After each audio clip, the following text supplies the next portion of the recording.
Why tí àwọn obìnrin ṣe pọ̀ sí tó ń ṣe ukọ̀? Contentment. Èmi gan tí mo sọ̀rọ̀, sometimes I feel like doing it. Okay. When life really choke me. Àìlè ní àfaradà. Ẹgbẹ́ mi wọ wig. Mo fẹ́ wọ wig. Fine, if you have the opportunity to live extravagant life, live it. Okay. But you know your background that your mom is alata. Your mom is only pure water. You want to be using 150,000 naira bowl straight. How come? One hour òun sọ wípé irọ́ lèmi ń pa. Okay. The guy, the friend's guy. Okay. Pé I'm lying, that I'm not a virgin. Okay.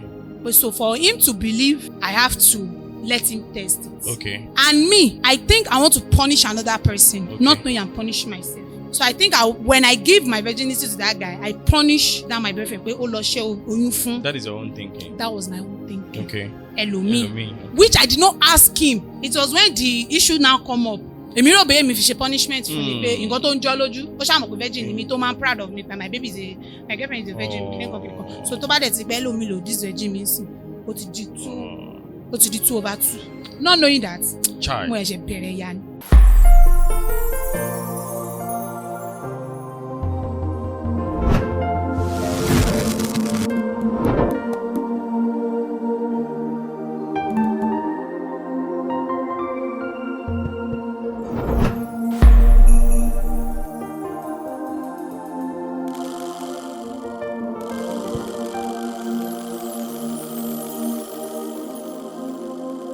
Alright, and welcome back on the show. Welcome to S Media TV.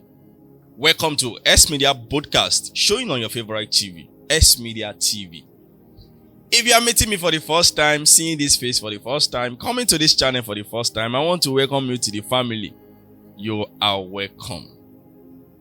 And as you know, we discuss much about mystery of life. Mystery things happening in this world that people learn from our content, from our guests. And I will hold you, please click on that subscribe button down there. Doing that, you receive notification whenever we drop in our video. And this particular program was sponsored by K-Dreams Hotel and Suite, located at Oríta Challenge. K-Dreams Hotel and Suite is an amazing hotel you will love to stay, enjoy your time, have some weekend over there, and I'm very sure you will enjoy the moment there. They have 24 hours electricity, and all the rooms there, both the small, the big one, the deluxe, the single, the executive, have AC, which is air conditioner. You will love to stay there. And they have games, they have pool, they have lounge, they have VIP if you want to host and hang out or a small party. Do well to patronize them. A number will be showing on your screen. That is their number. Do well to contact them, and I'm very sure you have a good experience with them. Located at Oríta Challenge, Ibadan. K-Dreams Hotel and Suite. Alright, let's dive into this amazing section today with my guest in the building. Our beautiful sister is here with us. Want to share some experience together, which I'm very sure if you come down to watch this program, you will learn a lot. Join me as I want to welcome my beautiful guest with me in the studio. I want to appreciate your beauty. Thank you. For my viewers that are meeting you for the first time, that want to know you, we'd like you to tell us your name and what you do and where you're from. Good day, wherever you are watching me. My name is Orosan Yokoyemi Omobonike, and people also know me as Obsity Beauty World. That is my handle on any social media, Obsity Beauty World. I'm into hair stylist. I sell hair accessories, I sell perfume, jewelry, wigs, and all that. And like I said, I wanted to have a foundation, but I'm not going there for now because there's no support for now. But as time goes on, when you listen to my program, you will know whether I need the foundation or not. So, what's that your nickname again? Obsity. Obsity. Well, for those of you, some of people have been asking me that. What's the meaning of that Obsity? I wanted to ask you. Okpeyemi Oluwatosin. Okay. Yeah, so your name is Okpeyemi Oluwatosin. Yes, my name is Okpeyemi, and I bear Oluwatosin too. So, and every of my name, it has meaning. I'm not just bearing those names. It has meaning. So that is why I just short Okpeyemi and Oluwatosin together. Okpeyemi. Ọmọ bíbí ìlú ìpínlẹ̀ Ọ̀ṣun. Ọ̀ṣun. Bẹ́ẹ̀ni, ní Ìpẹ̀tùmọdù. Òun ni mí. Tí màmá béèrè dáadáa, ìlú wo ni ẹ dàgbà sí? Ìbàdàn ni mo dàgbà sí, and Ìbàdàn náà ni mo ti lọ sí school. Wow, that's amazing. Yeah. Okay. Kí n bẹ̀rẹ̀ ìbéèrè mi láti bí. Because ní gbogbo orí àwọn ìtọ́ wa, tí àwọn èèyàn bá ń share àwọn experiences wọn, a máa ń fẹ́ káwọn èèyàn kẹ́kọ̀ọ́ nínú ẹ̀. Ẹ kí n bẹ̀rẹ̀ ìbéèrè mi láti bí báyìí. Ìjẹ́ ẹ ní àǹfààní láti dàgbà pẹ̀lú àwọn bí méjèèjì? Of course. Wow. Yes, I still have my parents too, and I don't pray death to them from me now because they are amazing. Wow.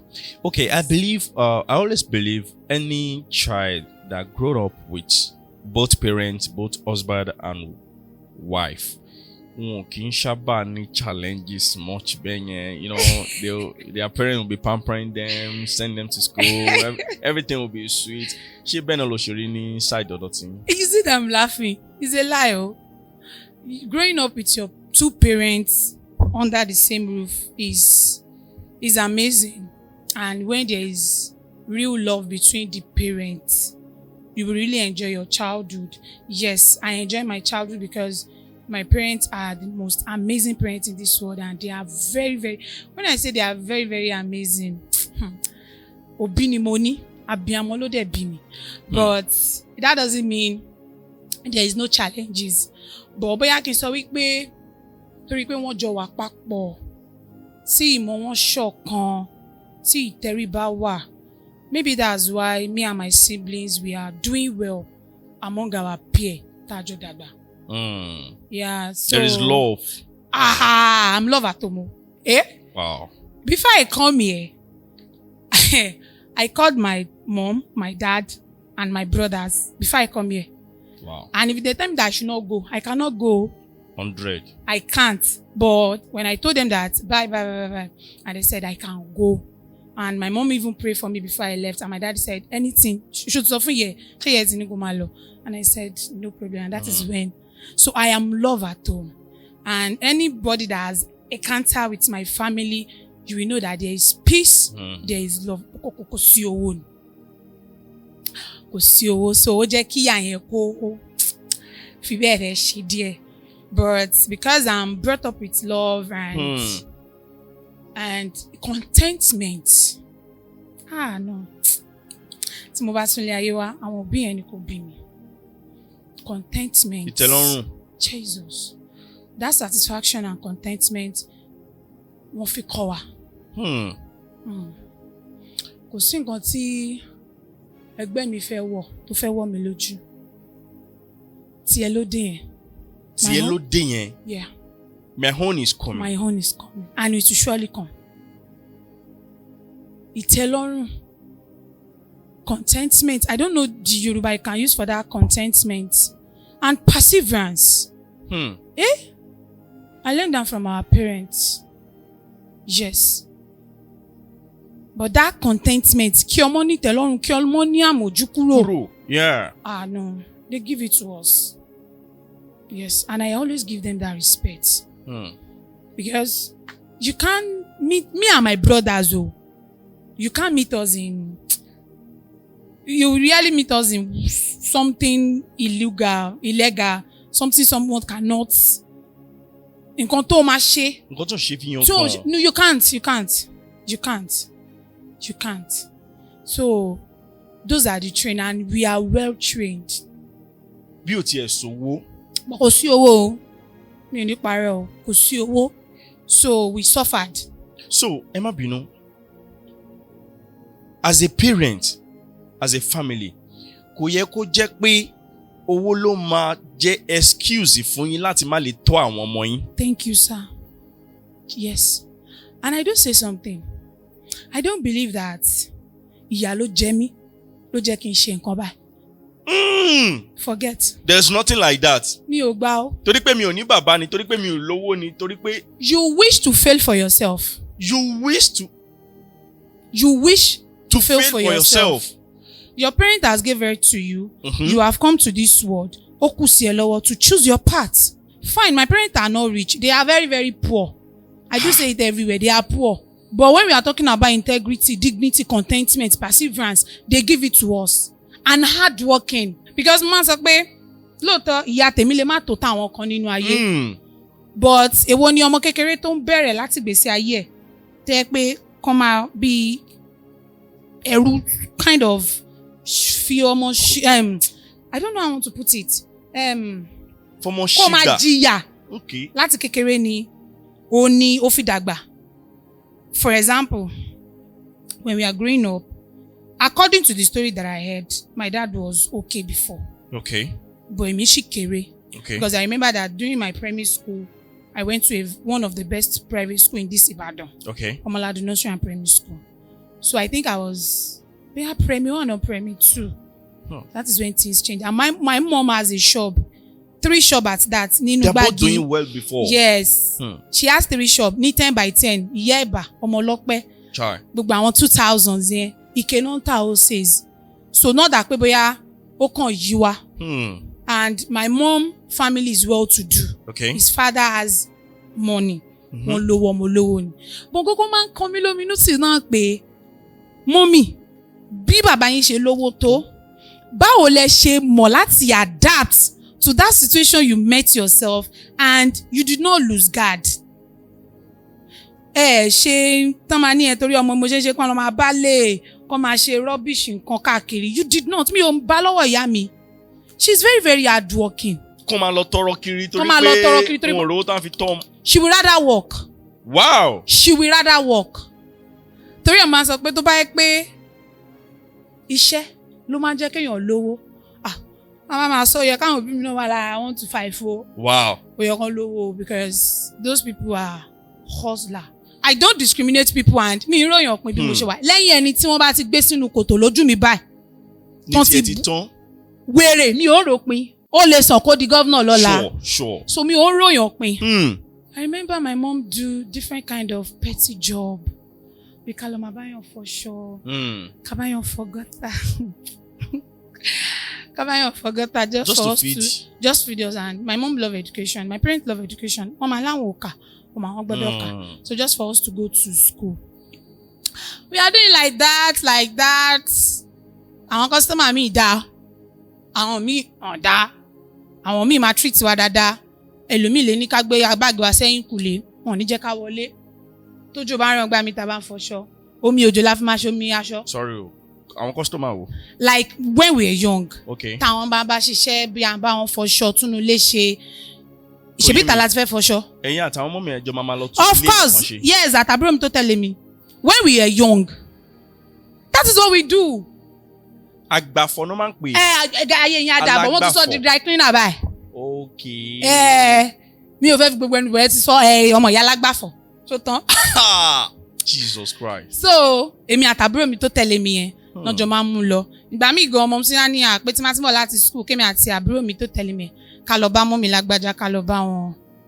So that's what we are doing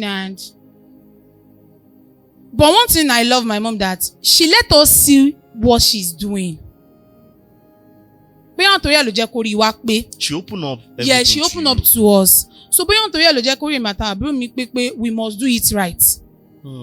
Kí ìyá yìí má bàa gbé. Kí ìyá bàbá yìí má bàa gbé. So a máa ń kiri ọjà. I was still in secondary school then. But mo dúpẹ́ ọpọlọ tọ́lọ́run fún mi kò bá mi débi ìwé o. Yeah. Kí n kiri jù bẹ́ẹ̀ lọ. Mi fail rí. Mi repeat class kan rí. And teacher love me. Wow. Teacher really love me. My teacher is my secondary school. God bless you. My class teacher. God bless you. So it doesn't affect me. But èmi ò ń ṣe ọmọ wípé tó o bá kiri láàárọ̀ o ní lọ school rárá o. Tá bá dé ní rọ̀lẹ́. And my mom is this kind of person that even bó ṣe le tó náà bóyá a fẹ́ ṣe exam àbí o sọ fún mọ́mí sí pé mọ́mí mo fẹ́ kàwé ní èní o. She will not allow you to work yo. Má jẹ́ n fi tèmi kó báyìí. Today saying that a máa lo against wọn gan bóyá sì wọ́n fẹ́ rán wa ṣẹ́ a fẹ́ ṣiṣẹ́ yẹn màá lọ gbéwèé fake màá kà ó báwa máa ka ìwé yẹn my mom will not come and disturb you kódà kò jẹ́ oúnjẹ ló fẹ́ ṣe àbí abọ́ ló fẹ́ fọ̀ she will not come and so far that book is in front of you she will not come and disturb you òun kàwé tí ẹni yẹn so kẹrẹ tí mo fi jáde secondary school and she now later starts selling things at home so but ibi tí Ọlọ́run máa ti wá fi àjùlọ ẹ̀ hàn mí because I still question God that it shouldn't be me. It shouldn't. Because even when my mom was not around, tó fi ń tọ́jú daddy wọn gbà sí daddy wọn sick, I'm not wayward. Mi ò máa rìn káàkiri, mo máa ń gbélé. So I did not do that mistake. Ó ṣe wá jẹ́ pé nígbà tí wọ́n wá padà dé, gan ni. Nígbà tí mò ń kiri gan tó yẹ kí ẹ mọ̀, kọ́ máa molest mi, kọ́ máa. I did not encounter it. Ọlọ́run jẹ́ kí n experience the sexual abuse àbí molestation. Mi ò experience ẹ̀ rí. Ọlọ́run dẹ̀ ní jẹ́ kí n ní. Àwọn tó dẹ̀ ti ní, Ọlọ́run á bá mi ease the pain wọn. I have never. And the kind of house we live náà kò ń ṣe flat. Gba ilé tí kí n kọjú sí ẹni. So I've never experienced it. But let me say, peer group affects me. Peer group? What is peer group? Okay. Ẹgbẹ́ mi ṣe nǹkan báyìí mi náà fẹ́ ṣe. And see, I want to use this opportunity to tell you parents, ẹ lè dá, but check yourself. Don't be too harsh to your children. Create that friendly rapport, that loving. Ọ̀tọ̀ ni pé o nífẹ̀ẹ́ ọmọ mọ̀ pé o nífẹ̀ẹ́ òun. Ọ̀tọ̀ ni kó o jẹ́ ọ̀rẹ́ sí ọmọ. My mom is very, very harsh, very, very strict. Ẹ máa ń gbọ́ madam kò gbèrègbè. Ìyá ọpẹ́ ló ń jẹ́ bẹ́ẹ̀. So ẹnu ìgbà tí mo dàgbà ń sìn táwọn náà ti lẹ́yìn nínú mistake tí mo ṣe. Onímọ̀ tí mi ṣẹ̀ṣẹ̀ mọ̀ pé ọmọ àti ìyá jọ ń jókòó papọ̀. Wọ́n jọ ń rojọ́ kó sáyè. Even torí bá ń fún ẹ, àbífà ká lọ sọ fún popsi mi ju àwọn lọ. Mọ̀mísí mi believe pé àwọn ti fún ẹ lówó. Sọ́ta rẹ̀. But popsi mi, pẹ̀lẹ́, báwo wá ní. So that's the difference between them. But àwọn náà ti change nígbà tí. So àti mo jáde secondary school, I started working and ṣiṣẹ́ jealousy mi teacher. So mo dẹ̀ ń ṣe teacher mi láyọ̀ àtàlàáfíà. Èmi náà little things because that time I was working to save up to go to school and I'm going to JAMB lesson. So and then mi ò mú result mi lẹ́ẹ̀kan. Ẹ mọ̀ pé WAEC mo mọ̀wé òkan ma WAEC. Ẹni tọ́lọ́run bá ṣàánú fún ni. So I did not take it that once. So I have to rewrite it but I have to be re-enroll. So mo tún yà wá ṣáà lọ school ni. Láì mọ̀ pé Pàṣányà ti dúró dé mi. Pàṣányà. Bẹ́ẹ̀ ni mò ń bọ̀ lórí ẹ̀. So mo ṣáà ń ṣiṣẹ́ mi yẹn. So mò ń save. Gba èlò ni wọ́n fún wa gbà yẹn náà. Owó lẹ́sìn mi ni 5,000 ní salary mi. So ọ̀rẹ́ mi kan ló wá máa sọ pé mò ń gbádùn. 3,500 lòún gbà. So but torí pé mi jẹ́ active class teacher. So àwọn students mi like mi. Àwọn ọmọ mi ti di. Àwọn ọmọ mi ti mú orí. I'm very sharp. It shows now. I'm very, very sharp. So àwọn òbí ọmọ mi wọ́n like me. So mo tún máa ń gba tip. So ìgbà tí mi bá máa fi wo end of the month mo máa ń rate 11,000 gbà mí. Mo dẹ̀ ń ṣe extra lesson gbà yẹn. So mo ṣáà máa ń save ẹ̀. Mo sì ní owó square owó JAMB ẹ̀ kò ló ń save ẹ̀. But when the Satan when the Satan will have its way, ibi tí mo ti lọ re-enroll ni I meet different kind of friends and that changed my life. Ìrìn àjò tó yẹ kí n rọra fi 4-5 years rìn. Mo dẹ̀ fi bí 12 years rìn. And I'm still parabolating in there. Yeah. But nǹkan tó jẹ́ kí ìyá mi really lọ fà, mo jẹ̀yà náà but nǹkan tó jẹ́ kó lọ fà ni pé I have good parents. Ẹ̀yin òbí mi ẹ máa jèrè mi o. Amen. Ẹ máa jẹun wọn mọ́. Mo gbàdúrà pé mo máa ní ànító àti àníṣẹ́kù. Láti lè tọ́jú wọn. Ẹ máa fẹ̀yìntì bẹ́ẹ̀ máa ní ọpẹ́ ò dojú tì mí. Thank God I have them. Kí ló ṣẹlẹ̀ nígbà yẹn?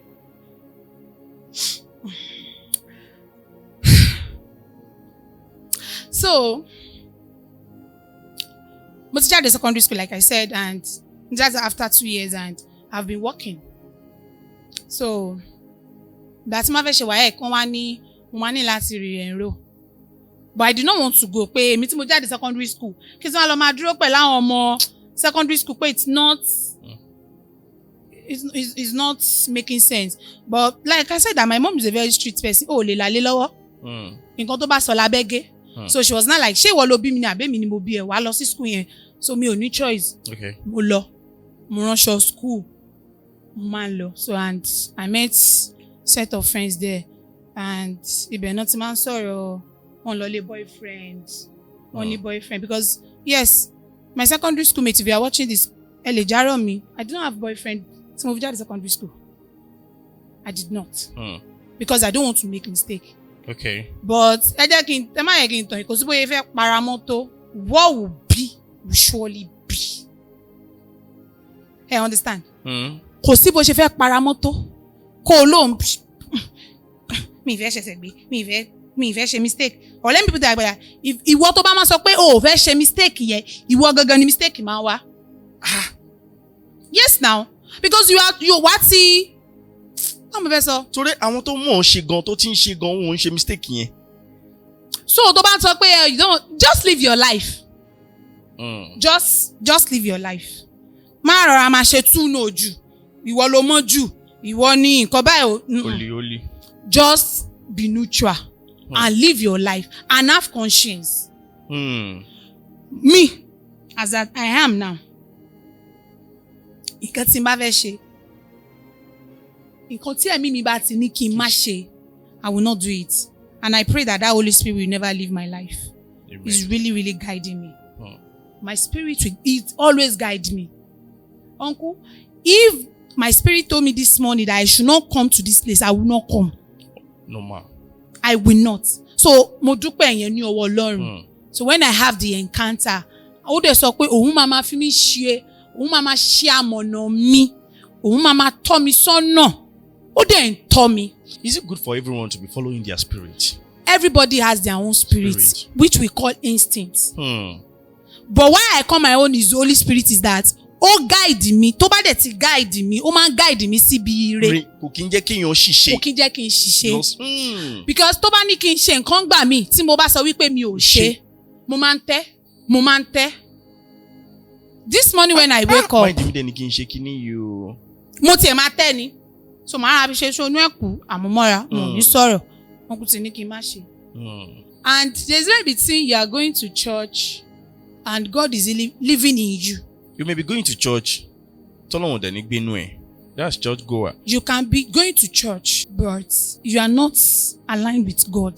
Ọlọ́run gan ò dá ẹ mọ̀. Ó ní èmi. Tẹ́lẹ̀. But when I have my challenges, mo wá Ọlọ́run bí tí mo ti lè rí. Is it most of the time if you don't have some certain problem, you will know more about God? I think so. I will say yes. Yes. And ẹni tí Ọlọ́run bá tún wá fẹ́ràn ló máa ń fún ní opportunity láti mọ òun Ọlọ́run so that a lè wá fi ọ̀rọ̀ yẹn sọ pé Ọlọ́run rèé. Kò tún ṣe gbogbo èèyàn tó ní problem ló ní ìborí. Ẹlòmíì ti bá lọ. Ẹlòmíì kò tiẹ̀ rojú ráyè àtẹ̀ tí wàá mọ̀ ọ̀dọ̀ Ọlọ́run gan. So ìgbà míì wà tó jẹ́ pé Ọlọ́run gan máa ń fàyè lẹ̀ kí problem wọlé. Bọ́lọ̀ ṣe fẹ́mi nìyẹn. Oh. Yes now. Ọlọ́run mọ̀ fàyè lẹ̀ fẹ́mi ni. And I do say that if that tribulation did not happen that time, mi ò mọ bí tí life mi máa wà.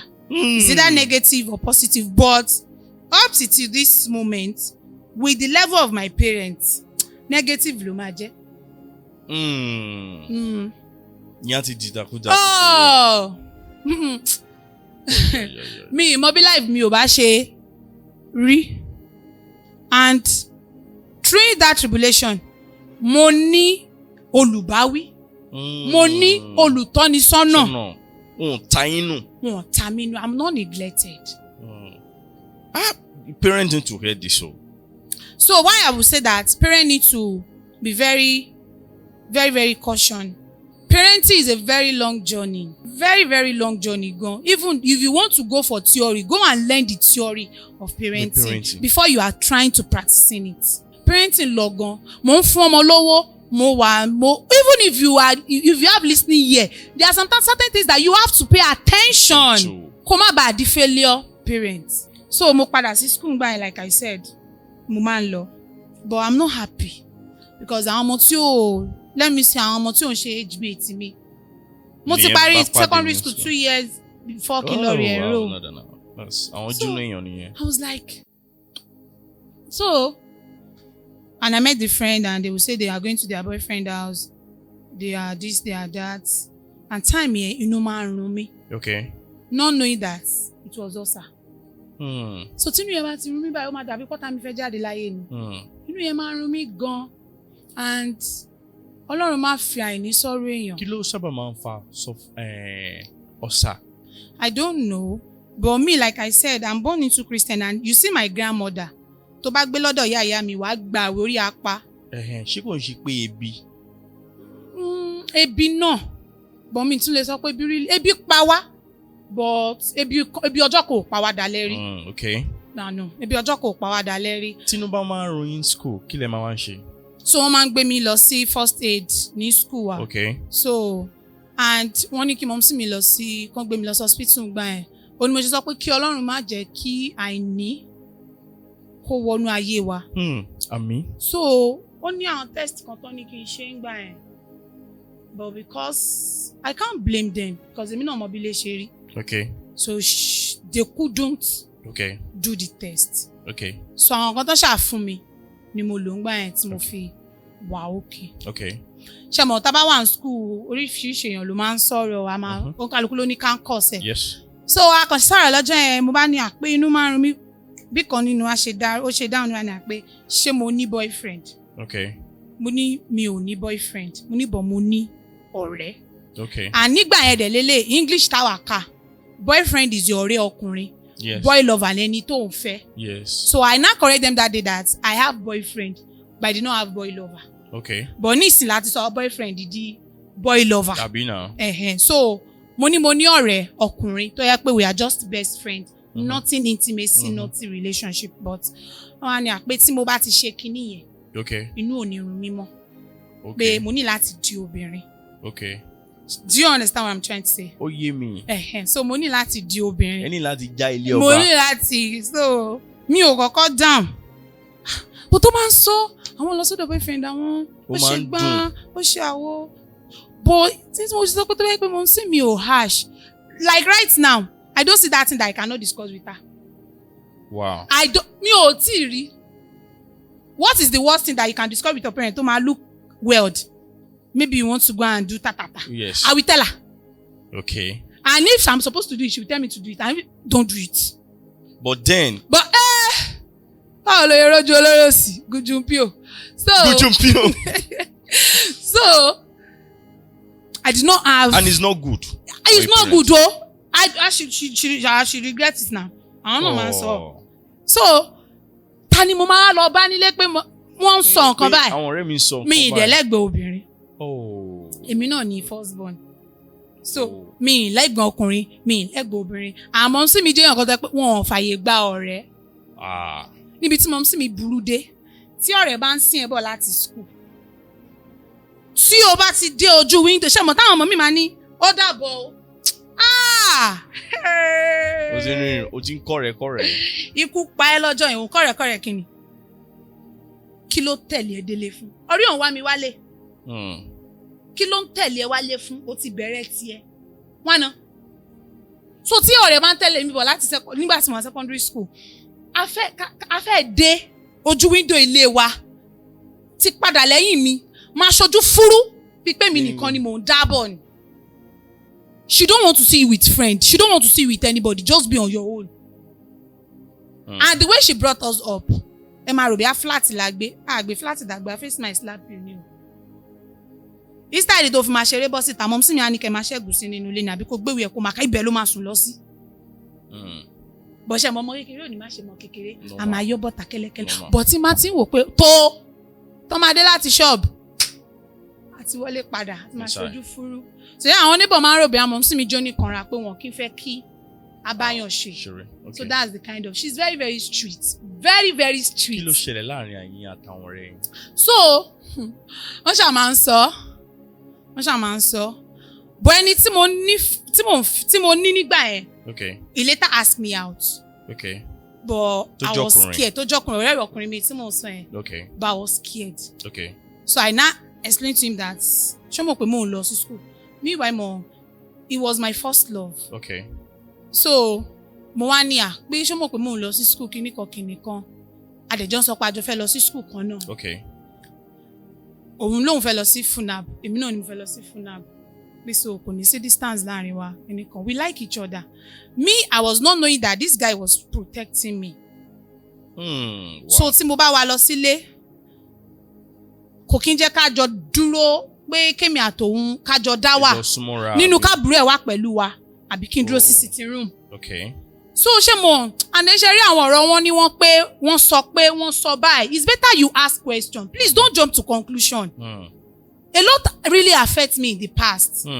Bí kéèyàn kan sọ̀rọ̀ wá fún mi, ó yẹ kí n digest ọ̀rọ̀ yẹn kí n tó free heart. Or I should question the person in question that, do you do this thing? Me, boom. But jump to assumption. Yes, ó ṣe nìyẹn.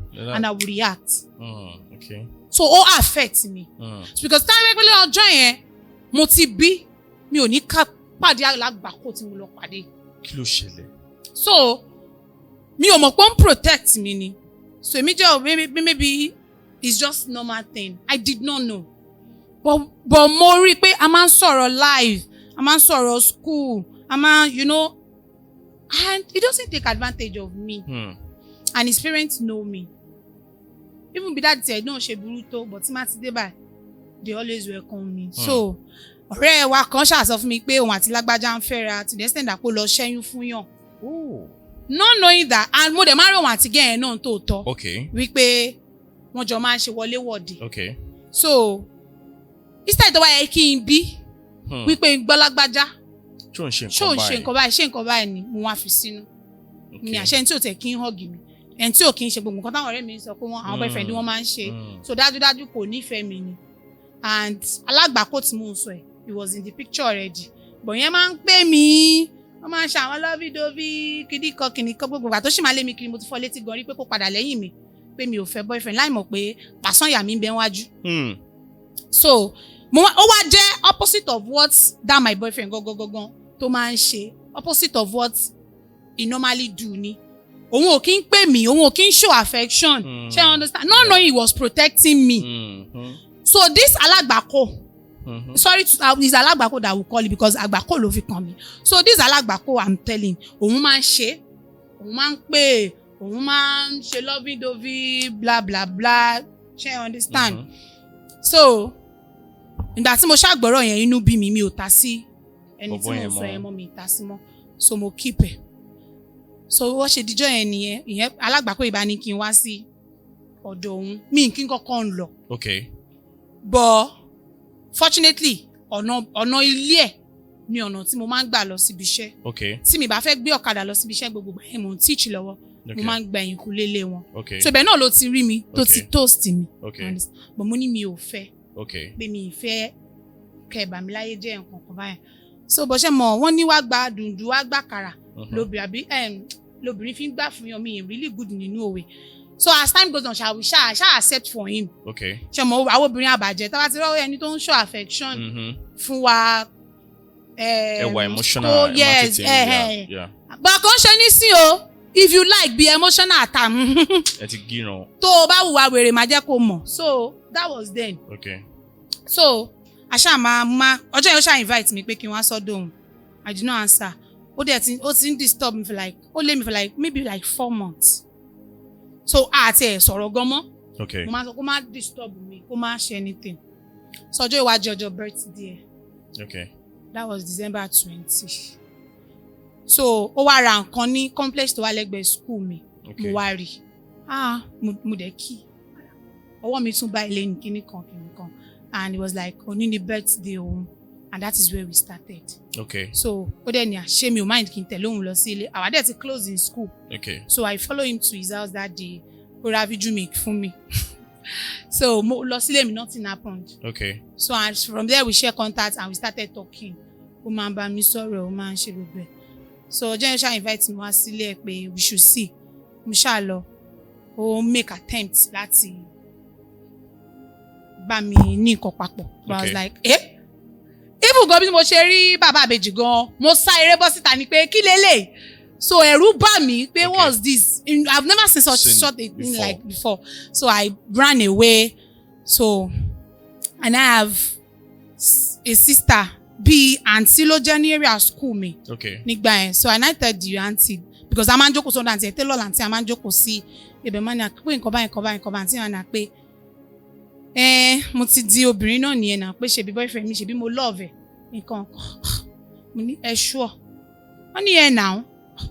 So mo wá sọ fáwọn ọ̀rẹ́ mi tó máa ń sọ wọn ní àpé yẹn kí wá ní nǹkan tí ojú òrírí pé mo lè ṣe náà pé then tí mo bá ṣe gan inú tó máa ń run mí ó máa lọ. Ó fi yẹn ṣókì ẹ̀. kẹwàá obi tí èṣù ní agbára tí kò ní gbàlà kò wá pẹ́ inú yẹn tún run mí again. Okay. So mi ò ní choice máa wò pé lémi náà. Let me try this. àṣẹ orí ìwọ ọmọ tó ń warùn kì ó fẹ́ parun ni ìgbà yẹn náà àwọn ẹ̀mí burúkú kan bí kéèyàn máa ṣe bí ìpànlé kéèyàn máa wá kò sẹ́ni tó lè bá mi wí àwọn ìwà yẹn náà ti bà lémi náà bí àtòrí tọrọ kọ́bọ̀ tí mo ti ń rí. So if my mom say something even tí wọ́n bá fẹ́ nà mí báyìí mo máa ṣe gan palélẹ̀ ẹ nà mí tẹ́ bá fẹ́ nà mí ṣe understand so ó jẹ́ kí ìparun yẹn really lọ fà dáadáa. So I'm just living my life then and he did it and that was January 14. He did what? He did it. Okay, the guy. Yes, that was January 14, 2014. And it is not my wish Okay. for him to do it. Okay. But the reason why I will not say that it is abuse is that fún ara mi ni mo fẹ́ sí ara mi mi lọ sílé ẹ̀. Okay. Ṣé you understand? Ṣé pé ọ̀tọ̀ ni pé mo willingly ọ̀tọ̀ ni pé let me test it whether Okay. you are still a virgin. Okay. And that is how everything scatter.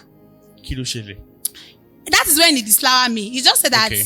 pé mo jọ́ mo kò tẹ́ pé mo bẹ láti kékeré Okay. and I love fashion Okay. láti kékeré so ẹni tí mo bá sọ fún pé èèyàn báyìí ni mí kò ní gbàgbọ́. Okay. Ṣé you understand? So òun àwọn ọ̀rẹ́ tó bá máa ń rí mi pẹ̀lú ẹ̀ which is alágbàkọ̀ yẹn ni o mi ò bá the other person yẹn sọ̀rọ̀ mọ́ o àjọ sọ̀rọ̀ mọ́ o so ìyẹn ló wá ń sọ fún mi pé pé tí n bá ti ṣe mo ti wà okay so I will not let me go and try it. Okay. But gbogbo ìgbà yẹn náà mi ò tí ní assurance pé am I ready for this? Okay. Ṣé you understand? Bó ṣe ń lọ sí lesson mi ò ṣiṣẹ́ mọ́ mo ti Okay. lọ sí lesson 247 wípé mo fẹ́ ṣe JAMB. Okay. So olóhùn wá ó wá ní àwọn ọ̀rẹ́ òun sọ wípé irọ́ lèmi ń pa. Okay. The guy the friend's guy Okay. pé I'm lying that I'm Okay. not a virgin. Okay. But so for him to believe I have to let him test it. Okay. And me, I think I want to punish another person, Okay. not knowing I'm punishing myself. So I think when I give my virginity to that guy, I punish that my boyfriend. Pé ó lọ ṣẹ́ oyún fún. That is your own thinking. That was my own thinking. Okay. Ẹlòmíì. Okay. Which I did not ask him. It was when the issue now come up. Èmi rò bẹ́ẹ̀ mi fi ṣe punishment fún mi pé nǹkan tó ń jọ́ lójú. Ó ṣàmọ̀ pé virgin ni mi tó máa ń proud of me pé my girlfriend is a virgin. Kìnìkan. So tó bá dẹ̀ ti pẹ́ lómi lò this virgin mi sìn. Ó ti di 2/2. Not knowing that. Child. Mo ẹ̀ṣẹ̀ bẹ̀rẹ̀ ya ni. So and that was all and I went there January 14, 2014 he did it and this stupid boy ó dẹ̀ gbé Bible well ìwà tó máa fi Bible búra fún ẹ pé kí ni ó ṣẹ̀ṣẹ̀ bẹ̀rẹ̀ ya rí ó dẹ̀ gbé Bible kìí àtúntò máa fi mí sílẹ̀ kórí báyìí fóun kíní kan àwa náà ti jẹ gbogbo àwọn lámbà yẹn lọ. So Ó fi Bible búra torí kó fẹ́ wọlé. Ọkùnrin máa ya wèrè gan. gidi gan wọn ṣe èrè lẹ́dàá pé tóun bá fi mí sílẹ̀ kórí báyìí. Yes, the third day I went there. Again. Yes, I did not really enjoy it the first day. Okay. So You I don't don't go even for second match. Yes, I don't even know whether second match ni. Me Okay. and Sha know that I want to be going there.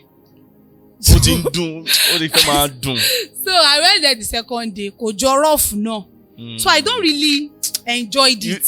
Okay. And he started misbehaving. So bẹ́ẹ̀ The sí guy ni- started misbehaving. Yes, ó máa máa pariwo mọ́ mi. Ó máa máa sound harsh. So I now started rethinking about the first guy that nǹkan gbogbo ní kò kí n show affection but kò kí but mo ṣáà fi ṣe ṣonú ẹ̀kọ́ àmọ́ra. I have a real sister then. God bless you, my sister, Aunty Damola. So she was like, she feel ashamed because àwọn ni mo mú bí ẹ̀gbọ́n ní àdúgbò wa ń gbà yẹn. So when I told her that I've do this thing, she was like, why will you? kìnìkan. So she's tried to scold me and she like, you are not to do obìnrin nìyẹn. Okay. But don't do it again. Okay. She understand. So I shan't bury àníyàn lọ. But along that line, but this is not what I want for myself. Okay. Because my question ìrìn mi, níbo ni mo lọ, níbo ni mo ṣe. That guy. Yes. Okay. That alágbàkó. So wàhálà yẹn ti wá ń pọ̀ jù fẹ́ mi. Okay. I said, well, I'm not doing again. This stress is too much for me. You quit by yourself? Yes, I quit. I did not talk to him again. Okay. So I even deleted his number. I was not talking to him. Okay. And Mom, ẹ̀yin náà ṣe mistake bi. Not knowing that, ó ti láwọn nǹkan tí Mom sì ti gbọ́. Okay. Láti guide mi ní relationship mi. Tẹ́lẹ̀ tó yẹ kó ń ṣe. I will have the best early marriage of my life. Oh wow. But ohun àti kọ́ náà ni. So mo rò pé wọ́n ti bóyá Mom sì ti mi mọ́ bí wọ́n ti lọ ṣe bóyá wọ́n ti lọ pé kán jẹ́ kí n kán mọ ẹni tí mò ń fẹ́ just to guide me. Okay. So gbogbo ìgbà yẹn Mom sì ti ń bi mí léèrè pé ṣé mi àti mi ìfẹ́ dárúkọ ẹ̀ because he's a married man now and I don't want him to have issue with his family. So Mom sì náà la pé ṣé kí ló wà láàrin mi àti lágbájá. Okay.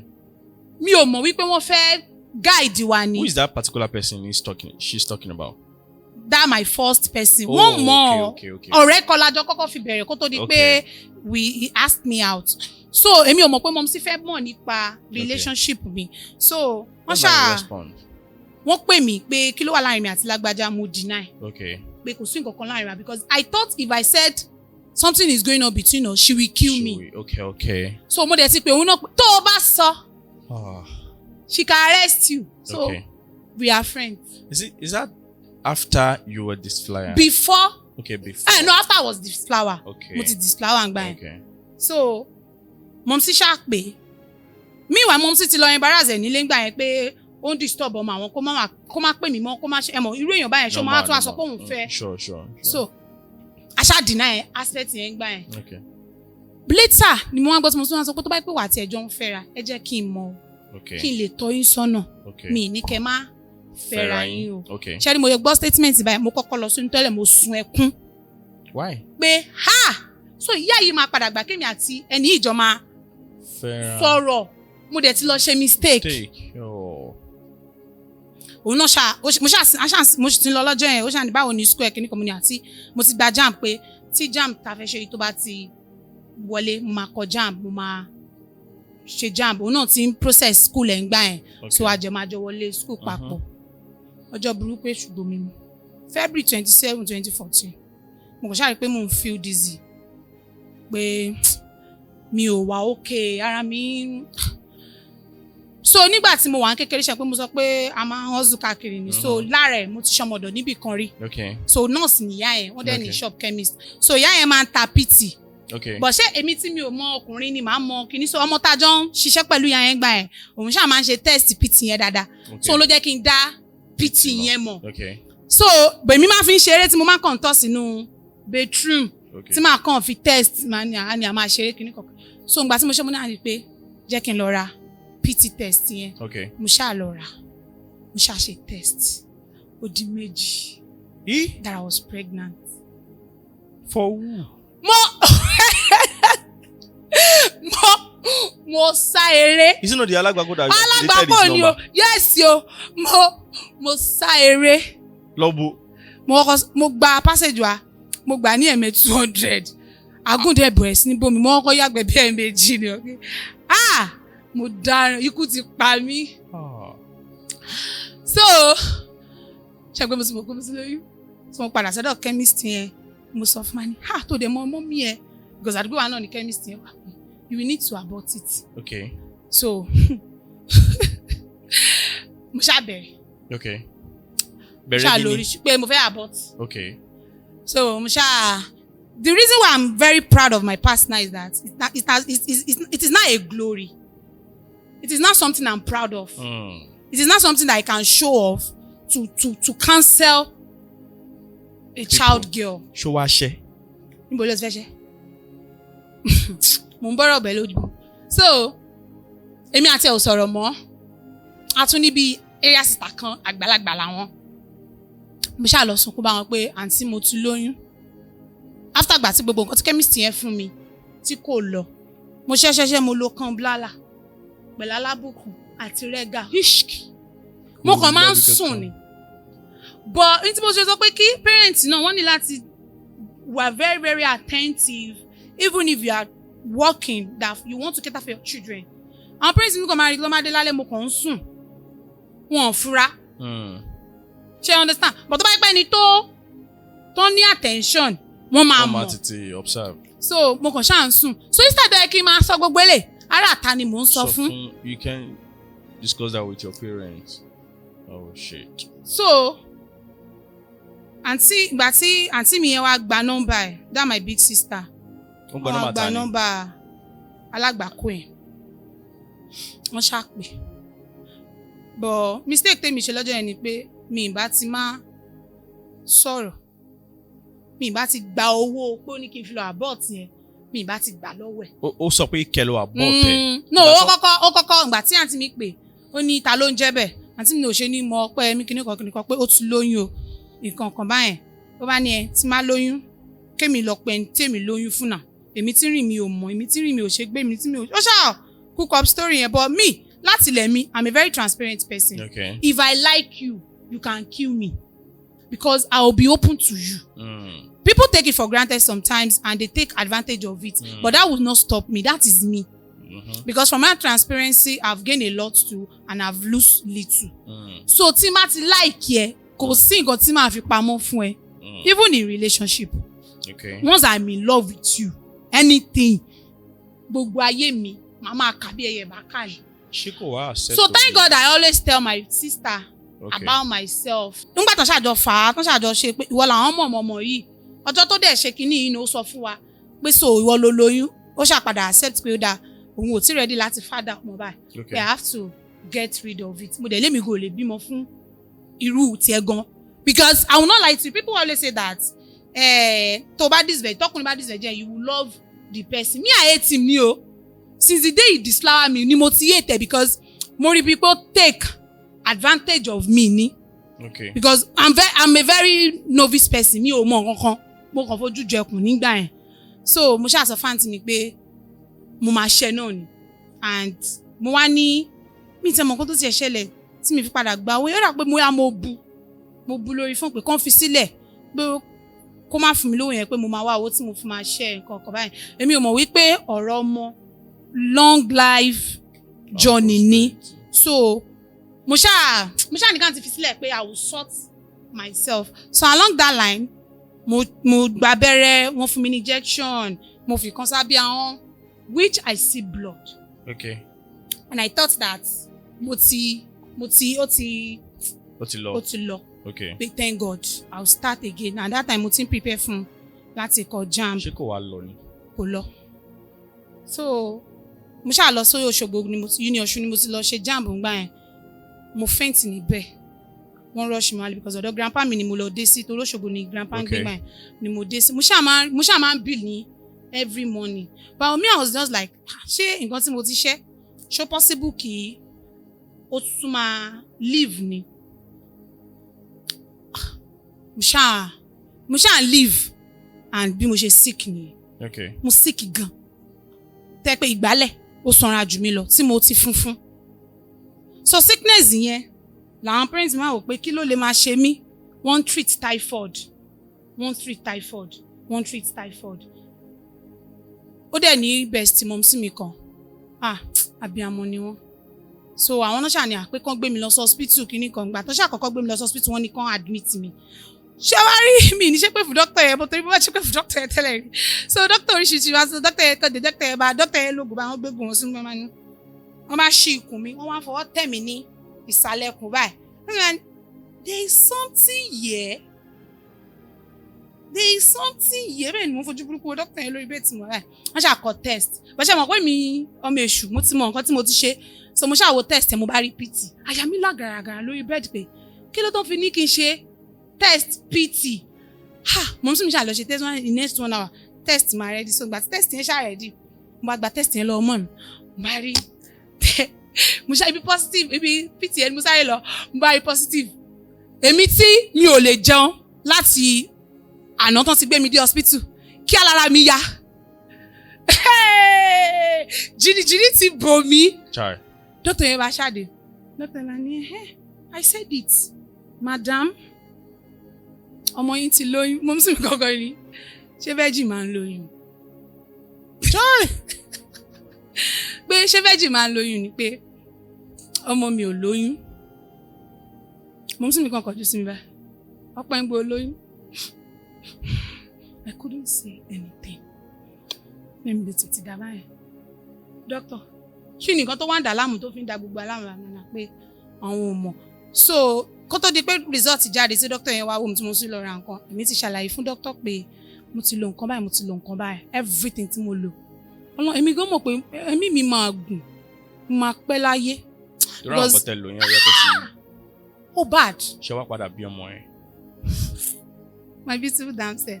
So mo. I want us to be fast. Yes. So mo ṣáà lo doctor yẹn ṣáà bá mọ̀ sí mi sọ̀rọ̀ pé láàrin ọdún kan mo máa ṣe antenatal. Bẹ́ẹ̀ ni mo sì mi wo doctor yẹn báyìí pé antenatal kọ́ antenatal ní kíní kan wọ́n ṣáà discharge mi. So mo ṣáà dò lẹ́nu ọ̀nà hospital. So wọ́n ṣáà pé pop sí mi láti ibi iṣẹ́ pé ọmọ ẹ ti lóyún ni o. Mo ṣáà fọlọ́run bá bẹ̀. Má lé o, má dẹ̀nà tí má ti délé a máa sọ. So aṣáà délé ẹ mọ̀ ìyá tó kulẹ̀ street tẹ́lẹ̀. Normal. So àwọn èèyàn kọ́ àwọn dá pé bí mo ṣe dé tán ni ọ̀yá lọ́pọ̀ mi lọ ṣe gbá lọ ṣàwọ́ kìnìkan. So wọ́n pé nǹkan tó ṣẹlẹ̀ wọ́n tún ṣàbẹ̀rẹ̀ sí mi ò sunkún ojú mi sì dà. So wọ́n ṣáà ní ká níṣó lọ́dọ̀ ọ̀rẹ́ àwọn nìyẹn. And I'm using this medium to pray for you, Mommy Aunty Lola. May heaven bless you. Have good people around you. Because tó bá yẹ pé ìyá mi ò ní àwọn èèyàn gidi lẹ́gbẹ̀ngbà yẹn wọ́n máa ta mí nù.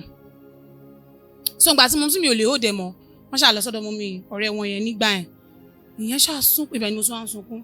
My mom now say a statement that tí Ọlọ́run bá dẹ̀ fẹ́ fìyà jẹ ẹni tó lóyún fún ẹ kó má gbà ìyá ẹ̀ṣẹ̀ bẹ̀rẹ̀ wàá kiri bírí so pé ibẹ̀ ni mo tún wá sùn. Ẹni tá a sì ń good rapport mọ́ tí relé wá ṣẹlẹ̀.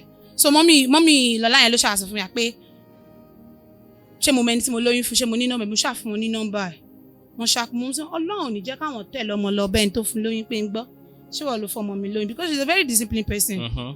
So they invite him and he said my mom now ask him má parọ́ nǹkan méjì làwọn fẹ́ bí ẹ tó bá dẹ̀ ti sọ ó ti tán torí àwọn ọmọ táwọn bí. Ṣé ìwọ ló fọmọ àwọn lóyún ó ní rárá. Ṣé ìwọ ló jàbálẹ̀ ẹ̀ ó ní ẹ̀ bọ̀ kò sí gbogbo kò kí ń ṣe gbogbo ọmọ téèyàn bá jàbálẹ̀ léèyàn máa ń fún lóyún. So mọ̀mí sì máa béèrè pé déètì wo nígbà tó lọ́ọ́ máa mú scan àti déètì ó gbé ọjọ́ tèmi àti ẹ̀ ṣe mọ̀mí sì máa ní kó máa lọ àwọn ti mú fat táwọn fẹ́ mú. So and people were saying that my mom should get him arrested because everybody around me know that he's the one. Pé ẹni tó fún lóyún ní kíní kan even ọjọ́ kan wà tẹ́ pé mo sùn tí mọ̀mí sì mi wá jí mi lóru pé àwọn náà bímọ ọkùnrin o tó bá yẹ pé ọmọkùnrin yìí kan ló lóyún tó wà nínú ẹ̀ jẹ́wọ́ fún mi àwọn ti gba kádàrá àwọn òbí last born fáwọn nìyẹn mo ní mọ́mì kẹ́ ẹ fìbọn gbé mi sórí báyìí òun ni mi ò sún mọ́kùnrin mi lẹ́yìn ìgbà tó ti ṣe nǹkan kan báyìí. So and mọ̀mí sì kàn ní mi ò lè gbé lọ́dọ̀ àwọn and I left our place that time so mo lọ gbé lọ́dọ̀ àǹtí mi ní school but it was hell. I suffered.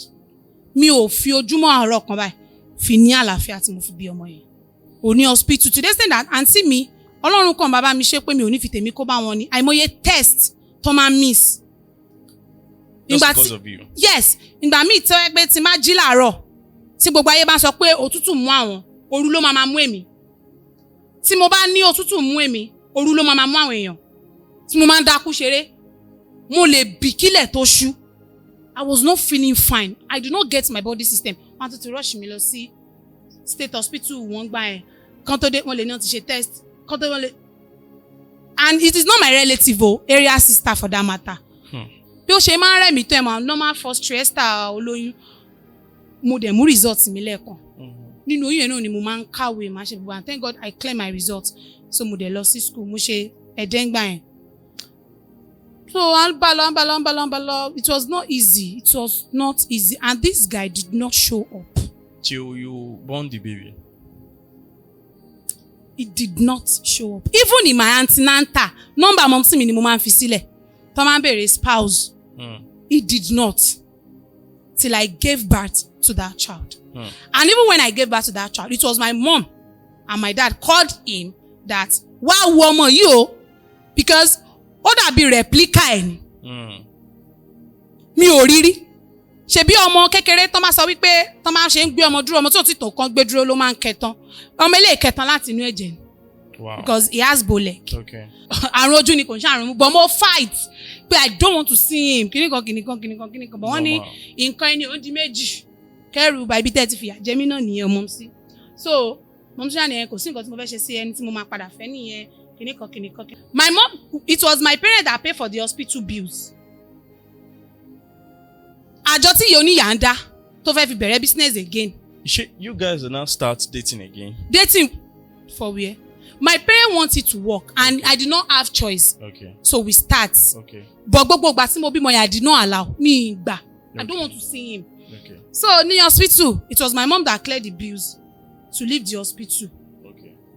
It was my mom that cleared the bills to leave the hospital. It was kí n tún sọ tó worst jù. Àwọn parents mi ló ṣe ní mi ọmọ tá ń sọ ẹ̀. The guy did not show up. Ilé grandma mi láti ṣe ní mi ọmọ. The guy did not show up. Show up nígbà tá a sọmọ lórúkọ tán.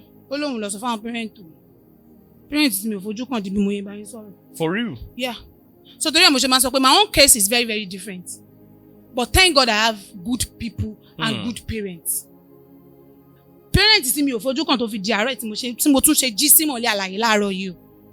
His parents? I did not see any of his family. Even friends. Alágbàkọ ni tó tán. So, mo ṣáà ń bá lọ. And after 3 days tí mo bímọ tán ni mo gain admission sí school méjì. But wọ́n nítorí pé ẹdẹ jìnnà àti máa tọ́mọ pé bébí wa lọ. Did they now taking care of the child? Mo ní mi ò child ṣọmọ bóyá òun lọmọ gan nàbí pé kíní. See, ẹni tó bá máa wà irresponsible be you the level he is. Because my dad did not have. But with the little he have, he took care of us. Torí ẹ̀ mo ṣe máa wò pé níbo ni mo ti kàn àgbà kò tèmi. Ẹ mọ̀ wọ́n máa sọ pé generation curse. Kò ṣe èmi ò rò bí generation curse ni because ìyá tèmi mo gbọ́njú bá alábẹ̀ bàbá mi. And my dad take care of us. Níwọ̀n bá bó ṣe lágbára. So ń bọ̀ lèmi ti kó tèmi. Kọ́lọ̀ máa yẹ kéèyàn ṣírin, kéèyàn kalágbà kò ní. Èmi ti kọ́kọ́ ayé tèmi, ó ti kọ́kọ́ wọ́ láàárọ̀ ọjọ́. But thank God that mo ń tún tò. So mo ṣáà wọ school. Mom sí mi tẹ̀lé mi lọ sí school, mo ń gbọ́ ọmọ mi lọ. So school tí mo expect ni mo lọ fún NCE mi. So ibi tí mo kọ́kọ́ ìgbà tí mo kọ́ wọlé mo máa ń gbọ́ ọmọ yẹn sílẹ̀ láàárọ̀. Mo máa ń lọ sí Ọ̀yọ́ every blessed day. Because ó ní computer training kan tán ní ó ṣe must agbọ́dọ̀ ṣe. Ó di 5 tí máa tó dé lálẹ́. Ọlọ́run wá fi ọmọ yẹn rọ̀ mí lọ́rùn débi pé ọmọ aláàánú ni. Kò ní anybody lára rí. Kò ń ké kò ń jẹ́. Tí mo fi máa lọ lẹ́yìn kan máa ti fún ní food. Tí dáàdì mi bá ra food yẹn lénìí, mom sí mi máa rà lọ́la. Like wọ́n ṣàrùn and they took care of her. Okay, the child is now with your parents. Right? Yes, she's with my parents. They took good care of her. Like even ìgbà tí ó ti pé mo padà gbálé sí school tí mò ń gbé sí school. Ẹni tó bá rí mi tó máa ń kọjá ló máa ń rò bóyá ìyàwó báńkà tàbí ìyàwó olówó kan ni because the way I dress up and. Wow, but your school that you want to achieve, you want to go, you later go. Yes, I later went to my school. Wow. Even I have my degree now. Wow. So, but ìgbà tí mo dé 200 level, things now changed totally. Wow. Everything died down. Pátápátá. Kò sí chin-chin. Oh. And I don't want to leave school. So that is where I started my struggle. And I always have that at the back of my mind that I don't want to fail this parent again. Even if I fail everybody in this life, you see those two people, I don't want to fail them. So I was now trying all my possible best to make it right. Uncle, mo jẹ ìyà. And lórí pé mi ò fẹ́ dóko tí ó tọ́.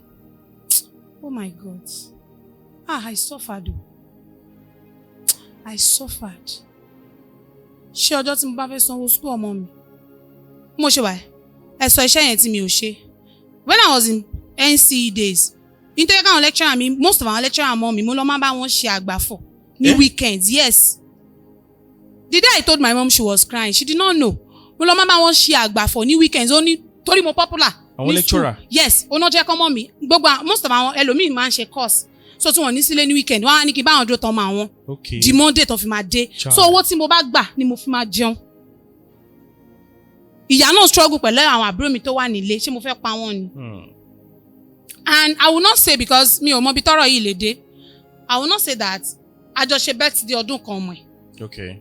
He was there so after gbà tí mo bímọ tán àwọn parents mi ṣàlágídí pé òun ni mo máa fẹ́ so let me finish that story pé òun ni mo máa fẹ́ kíníkan so mi ò ní choice mi ṣé àti lọ́rùn mi I have to accept so ọjọ́ birthday rẹ̀ ó ra vest wa ó ṣe vest ó gbé cake wa so we did the first year of the girl birthday so after gbà yẹn but I was not getting along he's different person to me. Yes. And ṣẹ́rí tí ó bá ní opportunity láti fi ẹjọ́ mi sùn bẹ́ẹ̀ ṣe wẹ́ẹ́ lè yìnbọn pa mí àwọn ọkùnrin tó máa ń ru ẹjọ́ yẹn kò dẹ̀ ní ru ẹjọ́ nǹkan tó ń ṣe á tún mọ̀ that's the who he is so ó kọ́kọ́ sọ fún àwọn parents mi kí wọ́n má yẹ kémi lọ sí school kémi lọ kọ́ṣẹ́ and my mom told him that ìgbà tẹ́ ẹ dán kọ́ọ̀tì kò sọ ma ẹgbọ́n fẹ́ lọ sí school ó lọ sọ sókè ló máa sọ ṣé mo ní kó mọ́wọ́ school wà ní. And also, me telling you that you should be responsible for your children. Okay, how is he discussing things with your parents without knowing his parents? Àwọn náà work ọmọ. Why? No, àwọn parents mi work ọmọ ni. Wọ́n ti rọ́kọ ọmọ. So, after gbà yẹn, mo lọ sí school. Bí kí n lọ kó máa sọ oríṣiríṣi ọ̀rọ̀. Bóyá ó pè mí mi ò gbé call.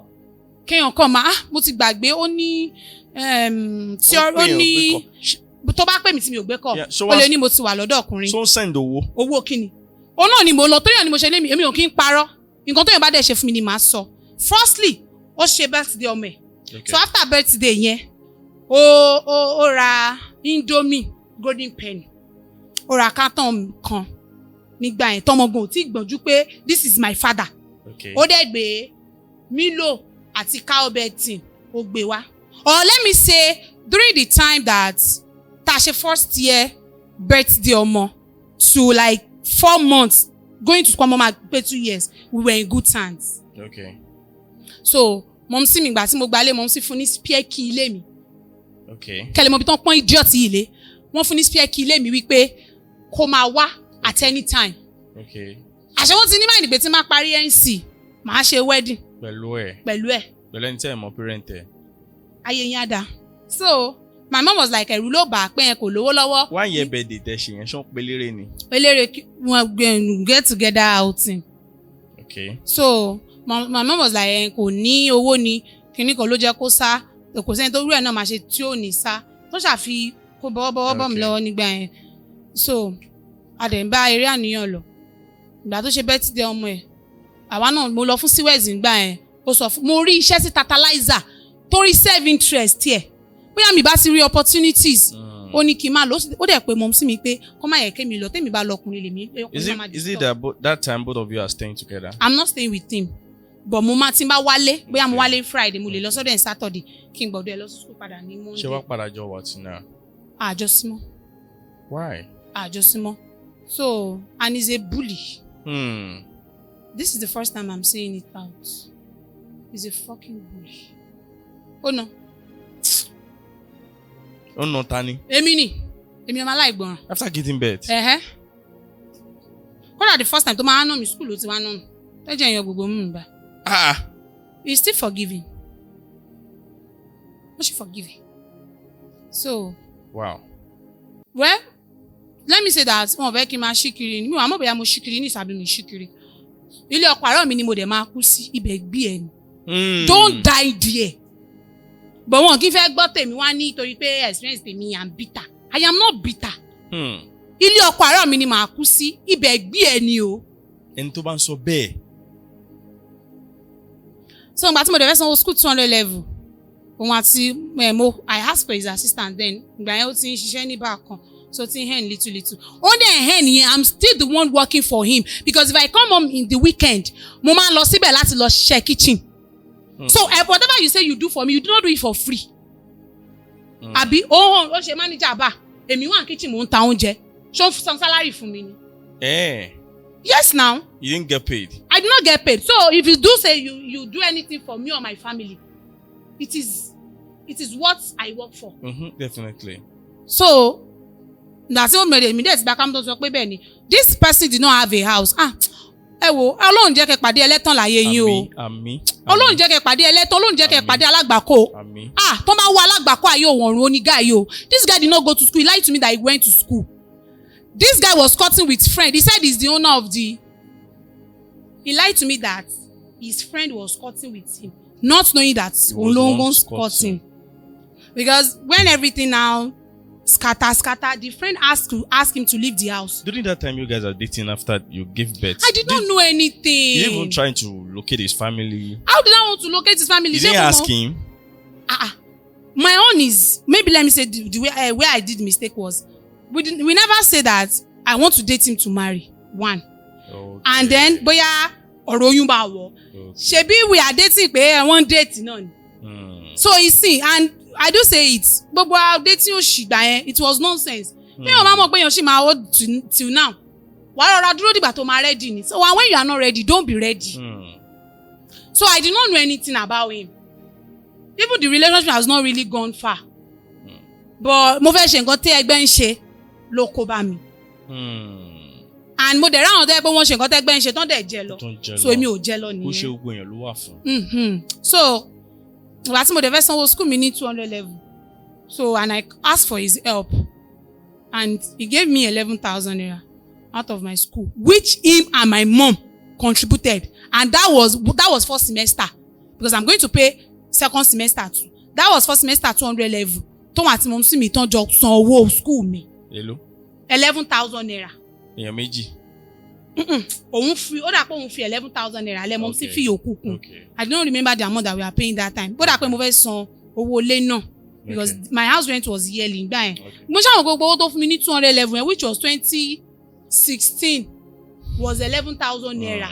With my owó ilé àbí, I don't know. So mo ṣàmọ̀ pé because it was in my diary. I'm writing everything down. Ó wà nínú ẹ̀.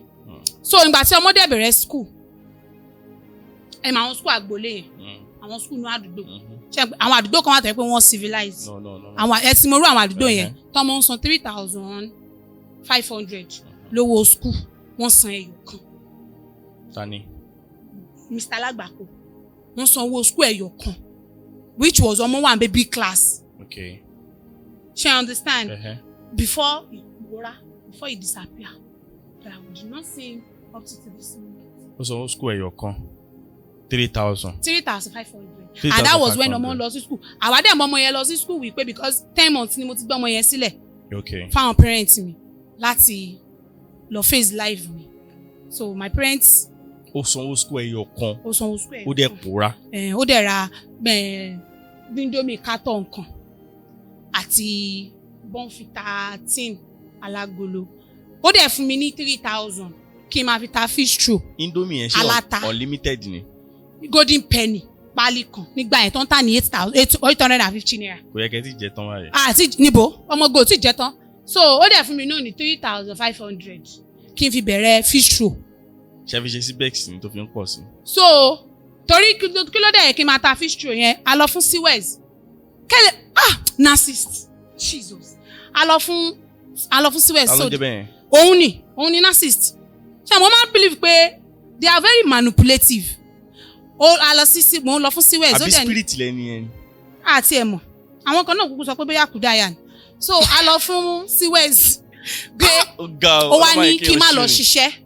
Èmi ọlọ́mọ ẹ̀ má máa ṣàdúrà yẹn fún mi mọ́ àbí kí n má ṣìrìn mọ́ èmi ti ṣìrìn o. Má sọ èmi ti ṣìyàn mo ti ṣìrìn mo ti ṣẹ̀ṣẹ̀ gbé kí Ọlọ́run má jẹ́ kí n ṣẹ̀ṣẹ̀ gbé mọ́ ni. Àmín. So ó wáyé kí n lọ àǹtí mi wá bá mi ríṣẹ́ sí Tantalizer ní Ìdíàpẹ̀ ní Ìwòròdú ní Tantalizer sí Tantalizer. This guy did not allow me to go. Ó ní ọkùnrin máa disturb mi. Ó dẹ̀ mọ bóyá léoyin sí ọ̀dọ̀ àwọn ọmọ sí mi because ara ọmọ sí mi náà mo ti bá like èèyàn. Wọ́n like ẹ for real nìyẹn. So tí mọ̀ sí mi máa ti like ẹ wọn ò fẹ́ kódà kan kó padà bá wọn pé òun jalè. Ṣé mọ̀ sí o mọ̀ pé kò tọ́jú yín ni? Wọ́n ní kò lówó lọ́wọ́ àwọn dẹ̀ ń ṣe I can do it all. They accept. Yes, she's taking the full responsibility. the 10 months tọ́mọ lò lọ́wọ́ mi ní daycare it was my parents that was paying for it even kí n máa fẹ́ rògùn fọmọ. Kò lọ́wọ́ fún years kò dẹ̀ ṣiṣẹ́ ni. Kò kán ni. Ẹ máa gbọ́rọ̀ so bó ṣe wá di ó ṣàní kí n má lọ mo ní láti lọ ṣiṣẹ́ ní Agbeni mo lọ ṣe sales girl. Uncle tí mo ṣe máa fi ẹ̀yìn mi ìtẹ̀ mọ̀ pé mo ti ẹ̀ ṣe lé padà fáìn díẹ̀ báyìí with the fucking hustle tí mo ṣe máa fi ẹ̀yìn mi pọ́n coast milk alágolo 10 a máa ṣe yago nínú ọjà Agbeni. Tí mo ṣe máa fi ìṣẹ̀dá mi tí ìṣẹ̀dá yẹn máa fìyà jẹ bọ́n mo sọ ìgbà tẹ́mi bá bẹ̀rẹ̀ sí ní jẹun ọmọ níyà tí ẹ̀ ṣẹ̀ṣẹ̀ bẹ̀rẹ̀ tí mo ṣe máa fi ìṣẹ̀dá mi báyìí máa fi ru carton Hollandia milk lọ sínú store ṣe rí ọjọ́ táwọn ará supermarket bá wá fẹ́ wá gbé ọjà ọjọ́ yẹn mo máa ń hate ara mi ẹ lè rí mi kẹ́ toast mi tíbi tí màá dọ̀tí látòrí délẹ́dì lórí èlò lórí 9,000 naira tí mo bá wá 6 mi bá wá síbi iṣẹ́ ọ̀gá mi á gbé owó ẹ̀ 9,000 daily. 9,000 daily oṣù kan tí mi bá wá lọ ibi iṣẹ́ ó máa yọ owó ọjọ́ yẹn ìbá jẹ́ ọ̀sẹ̀ kan ni mo ló máa yọ owó ọ̀sẹ̀ kan yẹn nínú 9,000 yẹn so ní tó bá kù ni mo máa gbà mo ṣe oṣù méjì mo fi ẹyọ kan bí a mo ti ẹ̀ ná fọ́mọ mi àbí mi ò mọ̀ oṣù kejì sickness mo fi gbọ́ so ló wá ní kí n má lọ mọ́ kí n wá máa ta fish roll kí n máa gbé lọ sí church so àdé ń ta fish roll tá a máa fi milk sí. Ó dẹ̀ ń wù yín tẹ́ fi lọ ń jẹ àwọn ìyá yẹn. lẹ́ni tẹ́ pé tí mo bá tún pẹ́ dé bóyá ọ̀dọ̀ ẹ̀ ni mo fẹ́ dé síta tún máa bá mi fa wàhálà.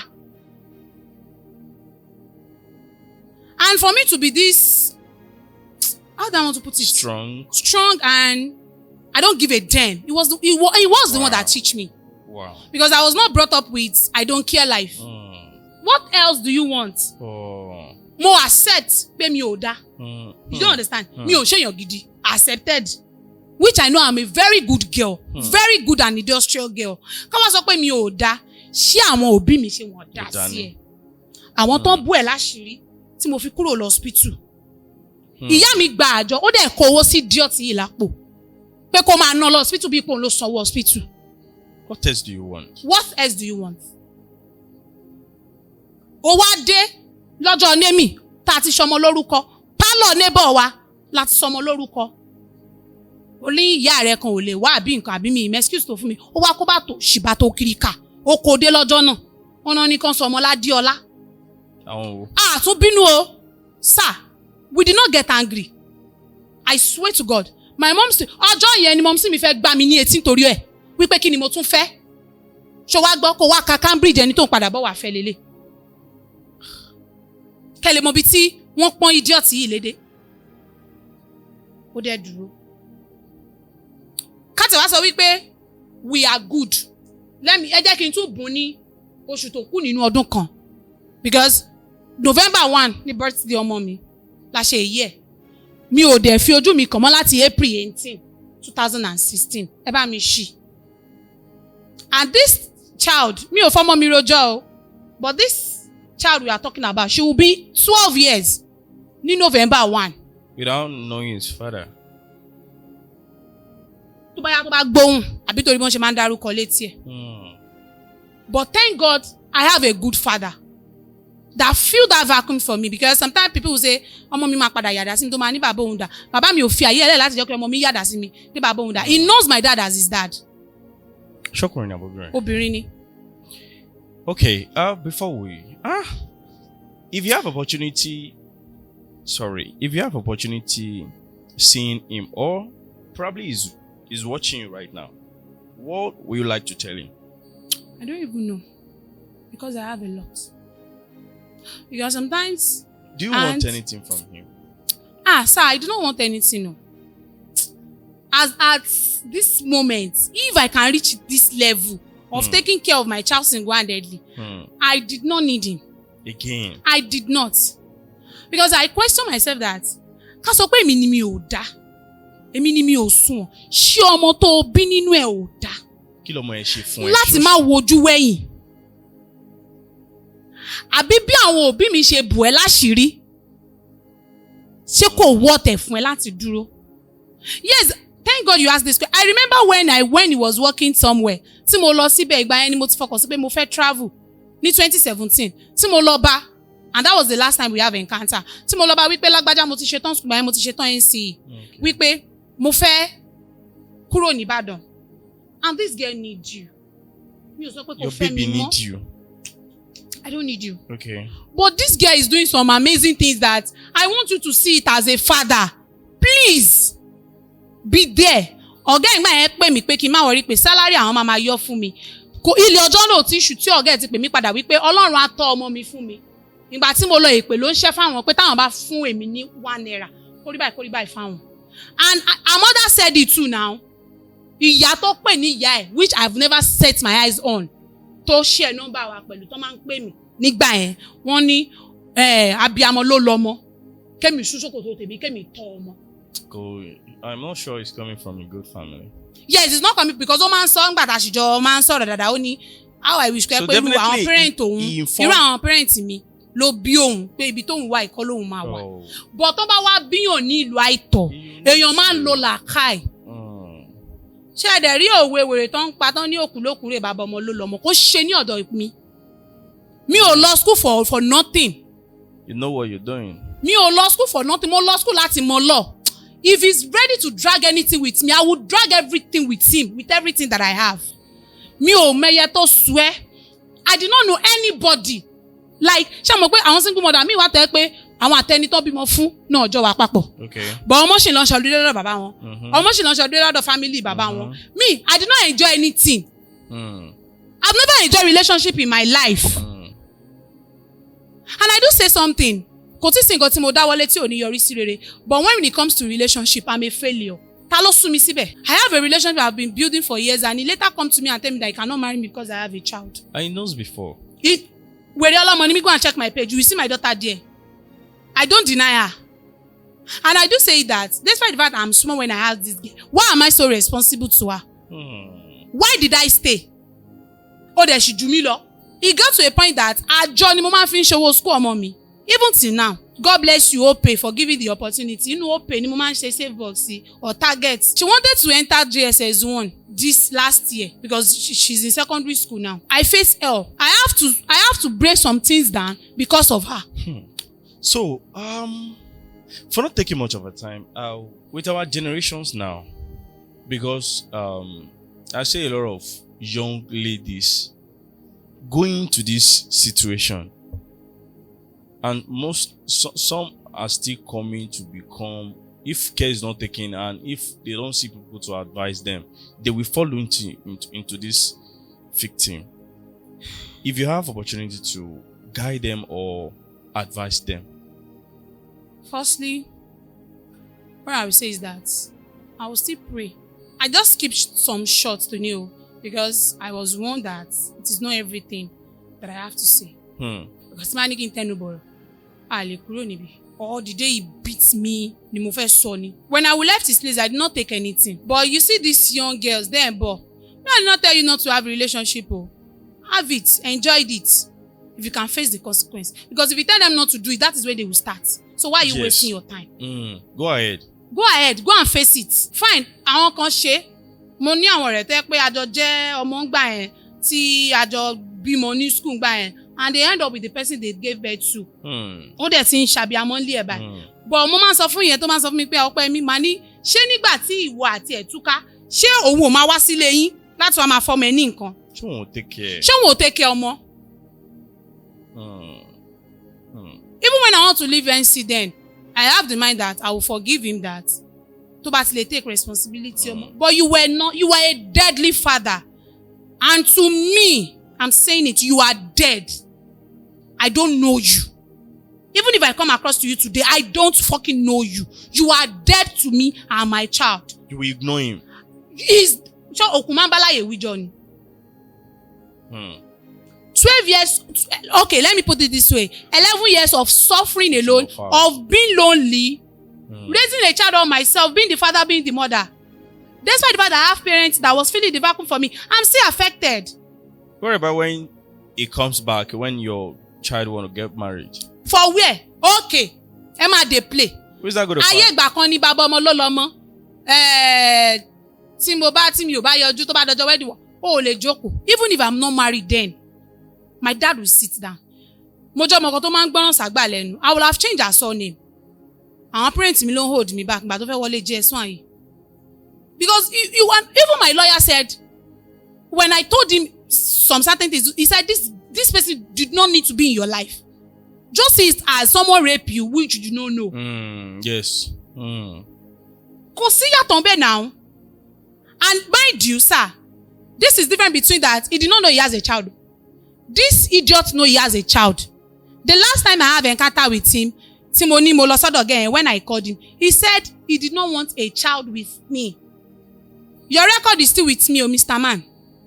Your fucking record is still with me where you said you don't need a child. Oh, ní ọmọ lọ́dọ̀ mi. Òun bùn mi ní òkú àtàyè ọmọ. Oh. And I was asking him, tó bá padà rí pọ́nmọ́ mi ṣoríire, tóun bá wa kórí báyìí fóun. What? So if you look for that girl, ẹgbẹ́ gbogbo àwọn abiyamọ ayé ń gbọ́, gbogbo èpè tó gbé rẹṣẹ́ lọ́dọ̀ ẹ̀ náà ló máa mú ẹ. And if any of his family, bóyá o fi picture mi òyìn tẹ wá rí kíní ìtẹ wá sọ pé fẹ́ wá mi.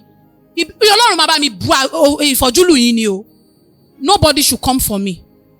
Even I love it now. The way my daughter will say, ní school, tó mọ mi bá nídìí nǹkan, bóyá colleagues ẹ̀ lò, tó wá rí, bóyá yẹn wá fi ṣakọ. She will said, my mom will buy it for me. I love that statement. It make me happy. It make me to move more. That she has someone who is responsible. If you have some fathers, some young guys like that, please advise them. See, God bless all responsible men out there. I beg you in the name of God. Ọmọ tẹ́ ẹ bí, kò mọ̀ gbà tẹ́ ẹ jọ ń copulate. So she don't need to bear the consequence of any whoever you are. Please be in your children's life. Bàbá mi ti dàgbà. Ó sì máa láwọn kọ̀ọ̀kan tọ́mọ mi máa lack as Gen Z father. No man. So that is why I always allow her to come to me and be very close with me and my brother. Okay. So please and please, I am begging you. If you know you are a deadly father now and you still have the opportunity to go and talk to the mother of your child, please do. Even tí o bá ti sì púpọ̀ lọ́wọ́ ẹ̀, o lè pé jókòó, nǹkan báyìí ni mo máa ṣe. Àmọ́ dẹ̀dẹ̀ kó yẹ. Responsibility is not even all about money. And attention, care. I'm sorry to say this. Some people will say Iyabo Ojo allow the father of his child. Is it the same? Go and listen to that woman interview everywhere and there. He said his father is involved. So kí ló tí ò ní jókòó lọ́jọ́ wedding àwọn ọmọ ẹ̀. But it's far different from me. I did not know your family. Wọ́n ní bàbá torí iṣu jẹ́po, àmà torí epo jẹ́ṣu. O ò ní mọ̀lẹ́bí kankan, o ò níran kankan. Tí mo lè sọ pé èèyàn báyìí mo fẹ́ fẹ́ jó ẹ̀sùn. Ẹ kàn wo trauma gan tó create fún ọmọ kékeré yẹn. But me, I am doing well o. And that is, and you know I said something when we want to start that. Don't say because of your tribulation, you now started doing rubbish thing. I can boldly say it. Mi ò lọ dúró sórí ìtàrí pé ẹ fún mi lówó. Láti fi jẹun. I work my ass hard. Èmi yìí ni mo ti ta oúnjẹ rí. Ẹ lọ bèrè dáadáa. Àwọn tó mọ̀ mí dáadáa mọ̀ mí lọ́yọ̀. Ọpẹ́yẹmí Indomie everybody fún mọ̀ mí lọ́yọ̀. Street mo kọ́kọ́ máa ń dúró sí tí mo máa ń ta Indomie. Lálẹ́ òjò á pa mí. Òrùn á pa mí. Owó tí n bá dẹ̀ hẹ́n mo dájọ́ tó 200 naira nígbà yẹn láti fi sanwó school ọmọ mi and to take responsibility. Mo advance mo rí lounge tí mo ń dúró sí. So lounge yẹn tí mo ń dúró sí ibẹ̀ ni mo ti rò pé jẹ́ kí n lọ kọ́ṣẹ́. Because tọ́mọ mi bá wá ń gbà yẹn mo máa ń lé lọ. Ó máa rá àwọn tó ń fa sìgá, àwọn tó ń mọtí. So I don't want her to. So I have to let her. So mo lọ kọ́ṣẹ́. Iṣẹ́ yẹn náà easy àmọ́ ọjọ́ mi ti máa rìn sẹ̀ láti Akínmọ̀rin lọ sí Owódé when I was learning. So mo dẹ̀ kọ́ṣẹ́ mo mọṣẹ́ mi. And mo kọ́ṣẹ́ náà kò ṣe pé mo yẹ kọ́ṣẹ́ náà ni mo bẹ̀rẹ̀ o. And when I have the opportunity to go back to school, because that is what my mom have. Tó fẹ́. Because she always ọpẹ́ mi wà ṣe degree ẹ̀ o. So thank God today. And thank God, I did my degree from Lagos State University. Wow. And I'm living my life. And I have my shop now. Níwọ̀nba. I did not see anybody help. So if anybody will assist me, I will accept it. But I'm not coming here to beg for hands. I'm okay on my... Fine, I'm on loan. Yes, mo san loan lọ́wọ́. But mo mọ̀ pé Ọlọ́run ọba mi yìí kò dojú tì mí rí. Àti Ọlọ́run tí mo ń sìn, and God of Celestia. And Ọlọ́run pé Adélékè Adélẹ́kùn. Kò dojú tì mí rí, kò dẹ̀ ní dojú tì mí. I will pay that loan. But if you want to assist me, no problem. I will kindly accept it. But him coming back to take care of that child, I did not want it. For any young girls that want to fall into this, It's better you back out. Because we see this red flag, even not young girls, even young lady like me, tẹ́ ń sunkún marriage. Kò sẹ́ni tí marriage òwú. Tẹ́lẹ̀ ni mo máa sọ pé mi ò ní marry. Yes, I'm open to marriage o because I'm healed. Tó bá yẹ pé mi ò tí gbogbo ilé ẹ̀ ti sunkún. You see I'm not crying. I've passed that. Even if I want to be emotions, màá wá wo ohun tí mo ti achieve to ọ̀rọ̀ mi ti tọ́pẹ́, ọ̀rọ̀ mi ti ju ọpẹ́ lọ. I cannot, ọjọ́ tí màá shed the tears, ó tún di ọjọ́ ayọ̀ mi to shed tears. So I'm not shedding tears for one stupid non-entity thinking you cause me pain. You cause yourself pain because that biggest mistake then, it is not a great blessing for me and my family, which we are very, very proud of. Come and see my daughter's doing. She's the best among best in her school and wherever she is. And she's well trained. And you said one statement that ìwọ ńgbà tó fẹ́ lọ, Ọlọ́run máa wo bóun ṣe máa tọ́mọ, tí mo ṣe máa tọ́mọ rádà. Tèmi ò bá ṣe olóṣó. Òun ò tí rẹ̀ tó lè sọ. And I'm telling you now, mi ò ṣe olóṣó. Mo jìyà, mo ṣiṣẹ́, mo lè tọ́mọ mi. Mo sì jìyà yẹn náà, bọ̀kọ̀ tó ti tẹ́lẹ̀, tí mo ní láti yọjú kù. Now, I have my work, which is enemy. Then I beg, come and patronize me. Mo ń ṣerun, mo ń ṣe dread. Mo ń ṣe facial, mo ń ṣe pedicure. Please come and patronize me. If you know that you want to support me, apart from the loan that I said I'm paying, pé ẹ fẹ́ jẹ́ kí n máa rí nǹkan láti máa fi tọ́jú ọmọ mi lọ, just come and patronize me. I'm very good at savings.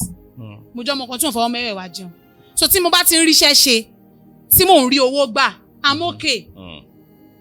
Tí mo dẹ̀ san loan ọrùn mi tán, I'm okay. To hell with anybody. Ayé ègún òyọ́. Oh. All right. So where is your office? It's located at by ni ẹ jẹ́ kí n describe. If you are coming all the way from anywhere, maybe Iwo Road, just get to Tantalizer. Okay. So when you get to Tantalizer, you get àwọn mọ́tò tó máa lọ sí Olodo Monoton kankan. Just alight at Monoton. Okay. So when you get to Monoton, if you are coming with car, just enter that market straight down. Okay. Ask anybody you see on the road that you are coming to Church Agbeja. Or if you are coming to bike, you will see the bike inside the market. Just say you are coming to Church Agbeja. Okay. My shop is in front of that church. Okay. And if you are coming from Alakia Ishebo, just get down at Yanadogba. So once you get down at Yanadogba, say that you are going to Church Agbeja. My shop is there. And if you are coming from Bury too, once you get to that Bury, say that you are going to Church Agbeja Adogba. So my shop is in front of it. What do you study in school? I study psychology. Should have go for mass comm. Ara oyún tá gbà náà la ṣe rí mass comm ṣe. Nurse gan ni mo fẹ́ ṣe because when I prescribe medicine for people, especially about fertility, they be like, show caution. Wow. And I'm this kind of person that I love to search. Google. Research. Wow. Google is my best friend. So I love to search a lot because I hate when I'm somewhere and I'm doing like novice. If you see any guy that want to settle with you, are you in a relationship now? No single be. All right. I'm single to stupor. Okay, if you see a guy that want to settle up with you, what are the benefits the guy will earn from you? I want to cry. Anyways, for my incoming husband, because I'm not doing boyfriend again. Okay. Firstly, if you are coming to me, know that you want to marry me. One. Mi ò fà ṣe dànù mọ́ o. Okay. Ní ká gbà kó o. Going to our question. You want to marry me. And it is not that you just want to come and build me. I am built already. Okay. I just need support. I just need someone that what I did not see, you can do it more. Okay. You can. Someone that will just be a supportive man. Okay. That you will love me for whom I am. And you are accepting my child. 100, no, sure. You are taking my child as yours. And mind you, and what I will tell single mother too, do not put your responsibility or whosoever you want to marry or you are going with. Responsibility of your child. Of that your child that is not yours. Tí o ń ṣe ẹni tó ń fẹ́ yẹn, má gbé sórí ẹni yẹn o. Okay. Tó bá wù ẹni yẹn láti ṣe, ó máa ṣe fún ẹ. Okay. Because we mix it up. I'm dating you, you have to pay for my school child. Bàbá tó bí ṣó pay fún. Tó bá jẹ́ ni tó mọ ẹ̀tọ́. Tó bá wù láti ṣe. None of whosoever I have encountered with can tell me that me I come to you and tell you that I want to pay my daughter's school fees. Kò ṣẹlẹ̀ rí. O lè bù mí lówó kí n lò nínú ẹ̀. But coming out from my mouth, please, I want to do something for my daughter. Even when she's doing birthday, rí cake èmi náà ni. I'm not using for you to know how I did not put it to you. Wow, that's amazing. So if you are coming to me, I'm open. Okay. So I want to be loved because I love love. And when care. I see beautiful couples, I appreciate them. Wow. I love love. No. Even if I'm doing this girl, I'm a very lover girl. Wow. I'm a lover girl. And when you do it right, I will treat you like you are my son. Oh, wow. I love love. So just give me that energy that you are a good person. You too, you might learn from your past. You might not be good in relationship at your past, but one or two you have learned, so we can come together. But if you are coming, if you know you are not going to marry me, don't come to my DM. Please, don't come to my DM. You are ready to get married to me. I know what I you. We are single mother of one, none. Single father of one. Even if you are a single father or two, and your children are well trained. Okay. And I don't want baby mama drama. I don't want it. Okay. All right. For people that want to patronize you and maybe they want to reach out to you for anything for support, we like to call out your phone number. Yes. Probably they will be disturbing you.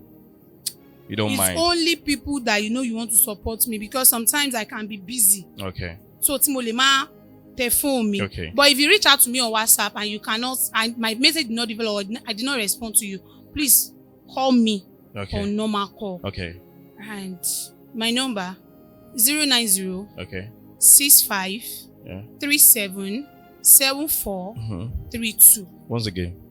090 65 37 74 32. And if you want to send me anything, that is my account number too.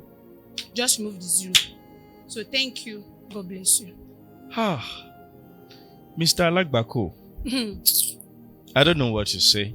But our current ejo ki kini ma ṣiṣẹ́, eje kokolo ma ṣiṣẹ́. And that is why a lot of people, a lot of ladies man ṣépè fáwọn ọkùnrin. Please and please. And for my own advice for you, Mr. Alagbako, please do well too. You can actually just plead and seek for the face of God. And the Lord will be with everybody. If you want to fall into this, I think you have heard one or two from our sister here.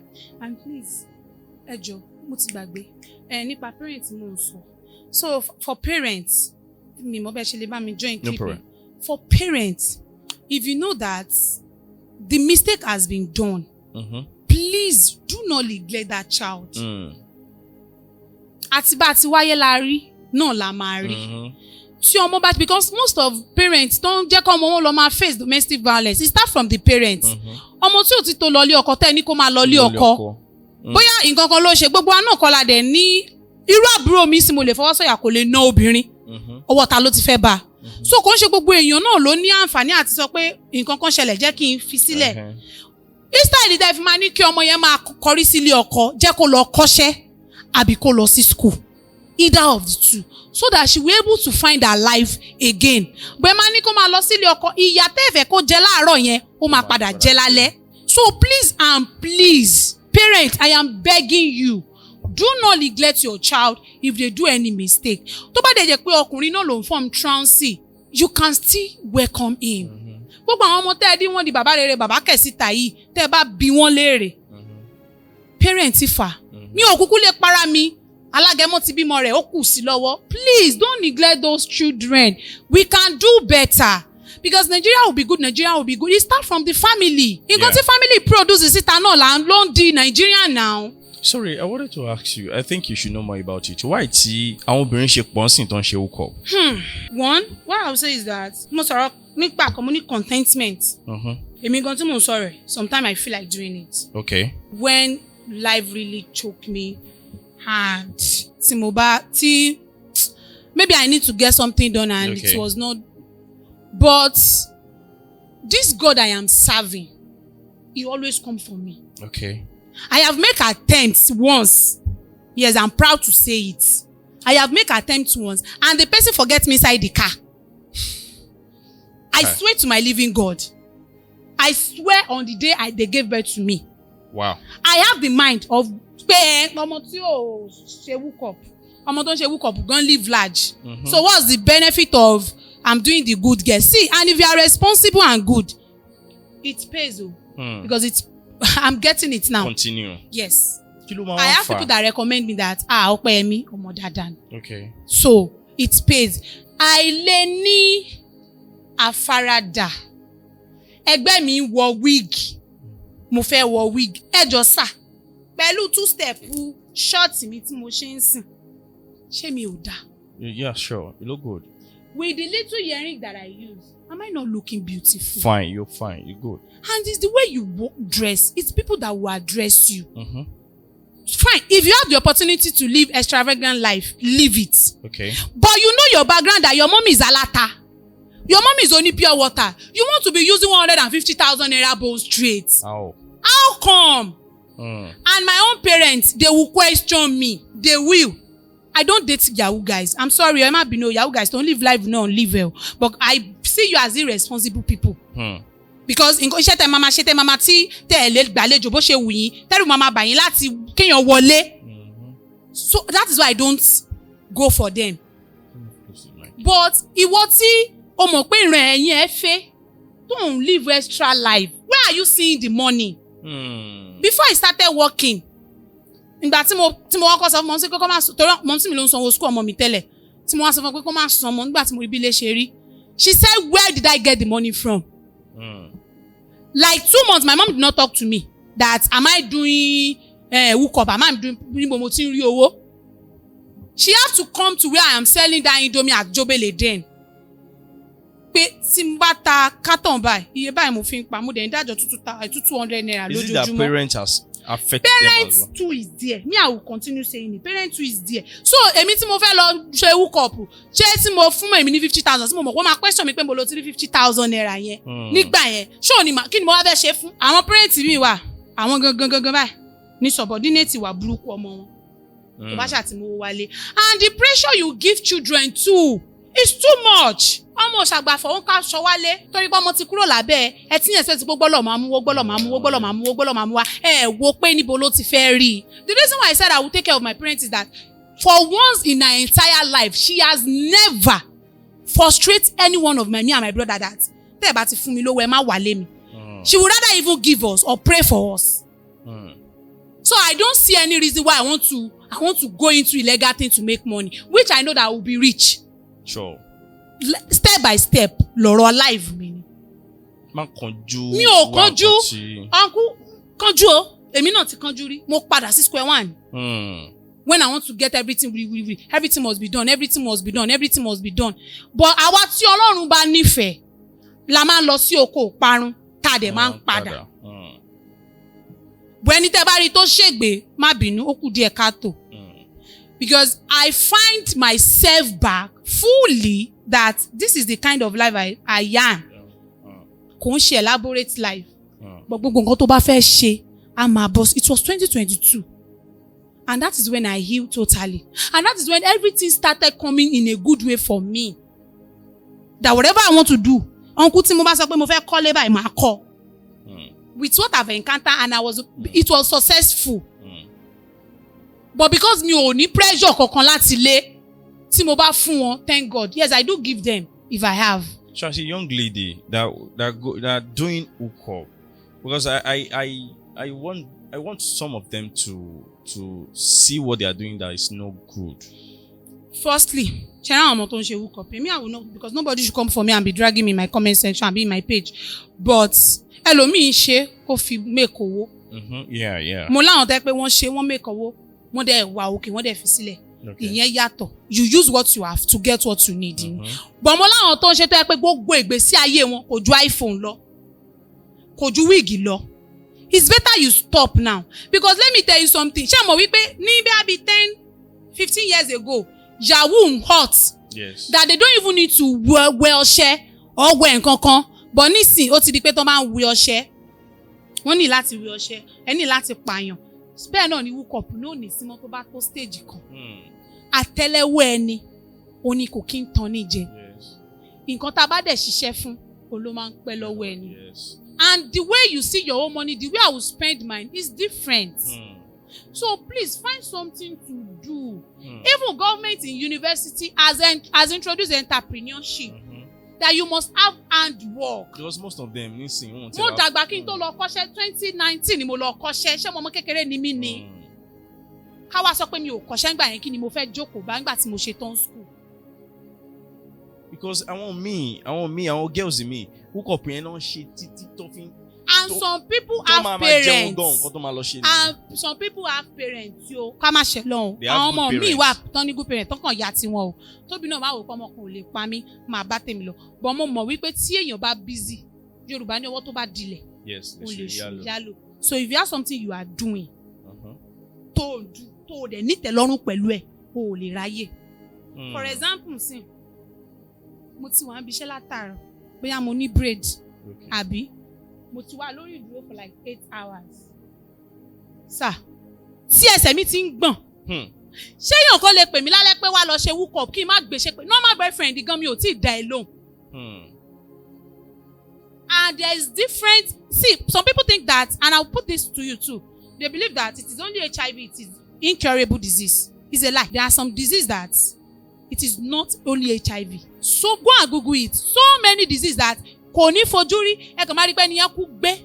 Cancer of vagina náà dẹ̀ tún ti wà. Ẹlòmíì wọ́n máa lo CD pẹ̀lú ẹlòmíì wọ́n ní lo CD. Different kind of sperm in your vagina and result to many ẹlòmíì àná PID tí máa ti treat ẹ̀ ó ti lọ màá rà àgbo máa ṣe kíní kan. Ó ń ba ayé ara ẹ jẹ́. And ẹ̀yin tẹ́ máa ń criticize single mother múra sí i. Àwa kọ̀ láti ṣẹ́ oyún àbí tiwa. Mélòó ni wọ̀ bí sí sálángá.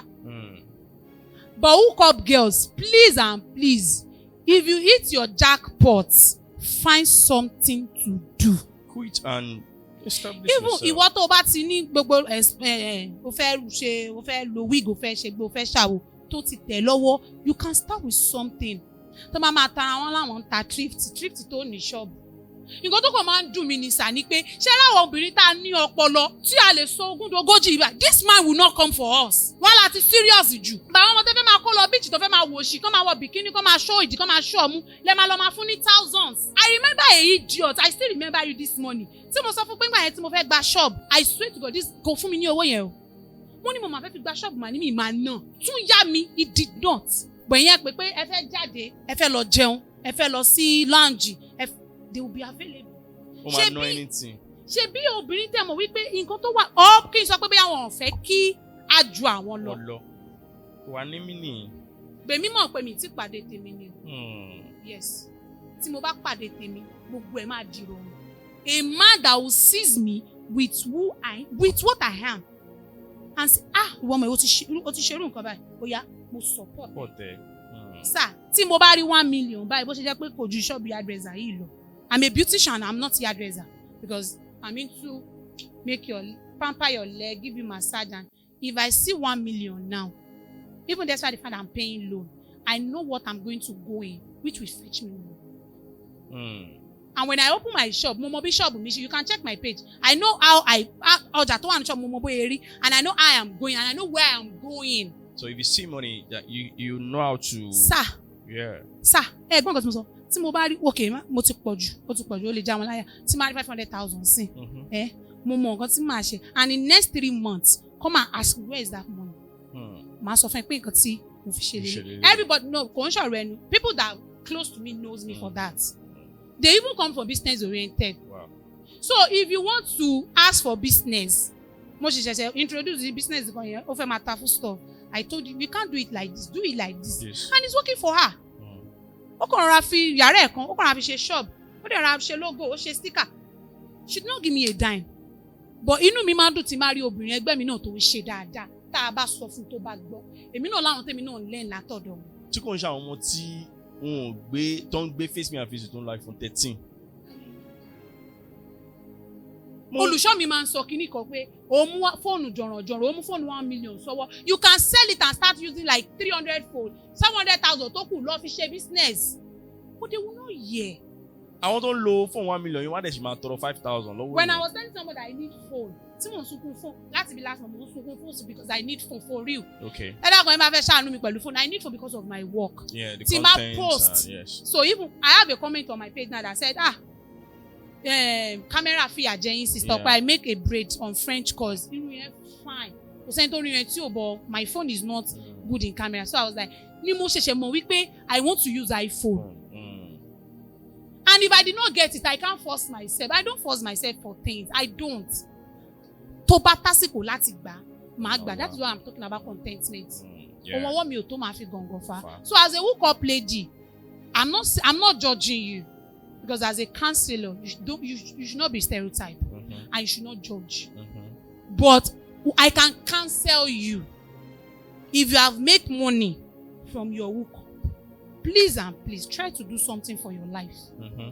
a lot of businesses dey pé fi ojú sí tó dẹ̀ make owó there are some daily needs I will give you hints food stuff everybody eats every day the way you package your own is the way people will buy it instead of you selling 1 Congo of rice why don't you turn it to 1 kg of rice 500 gram package it inside a Ziploc bag do your sticker there put it there put your number.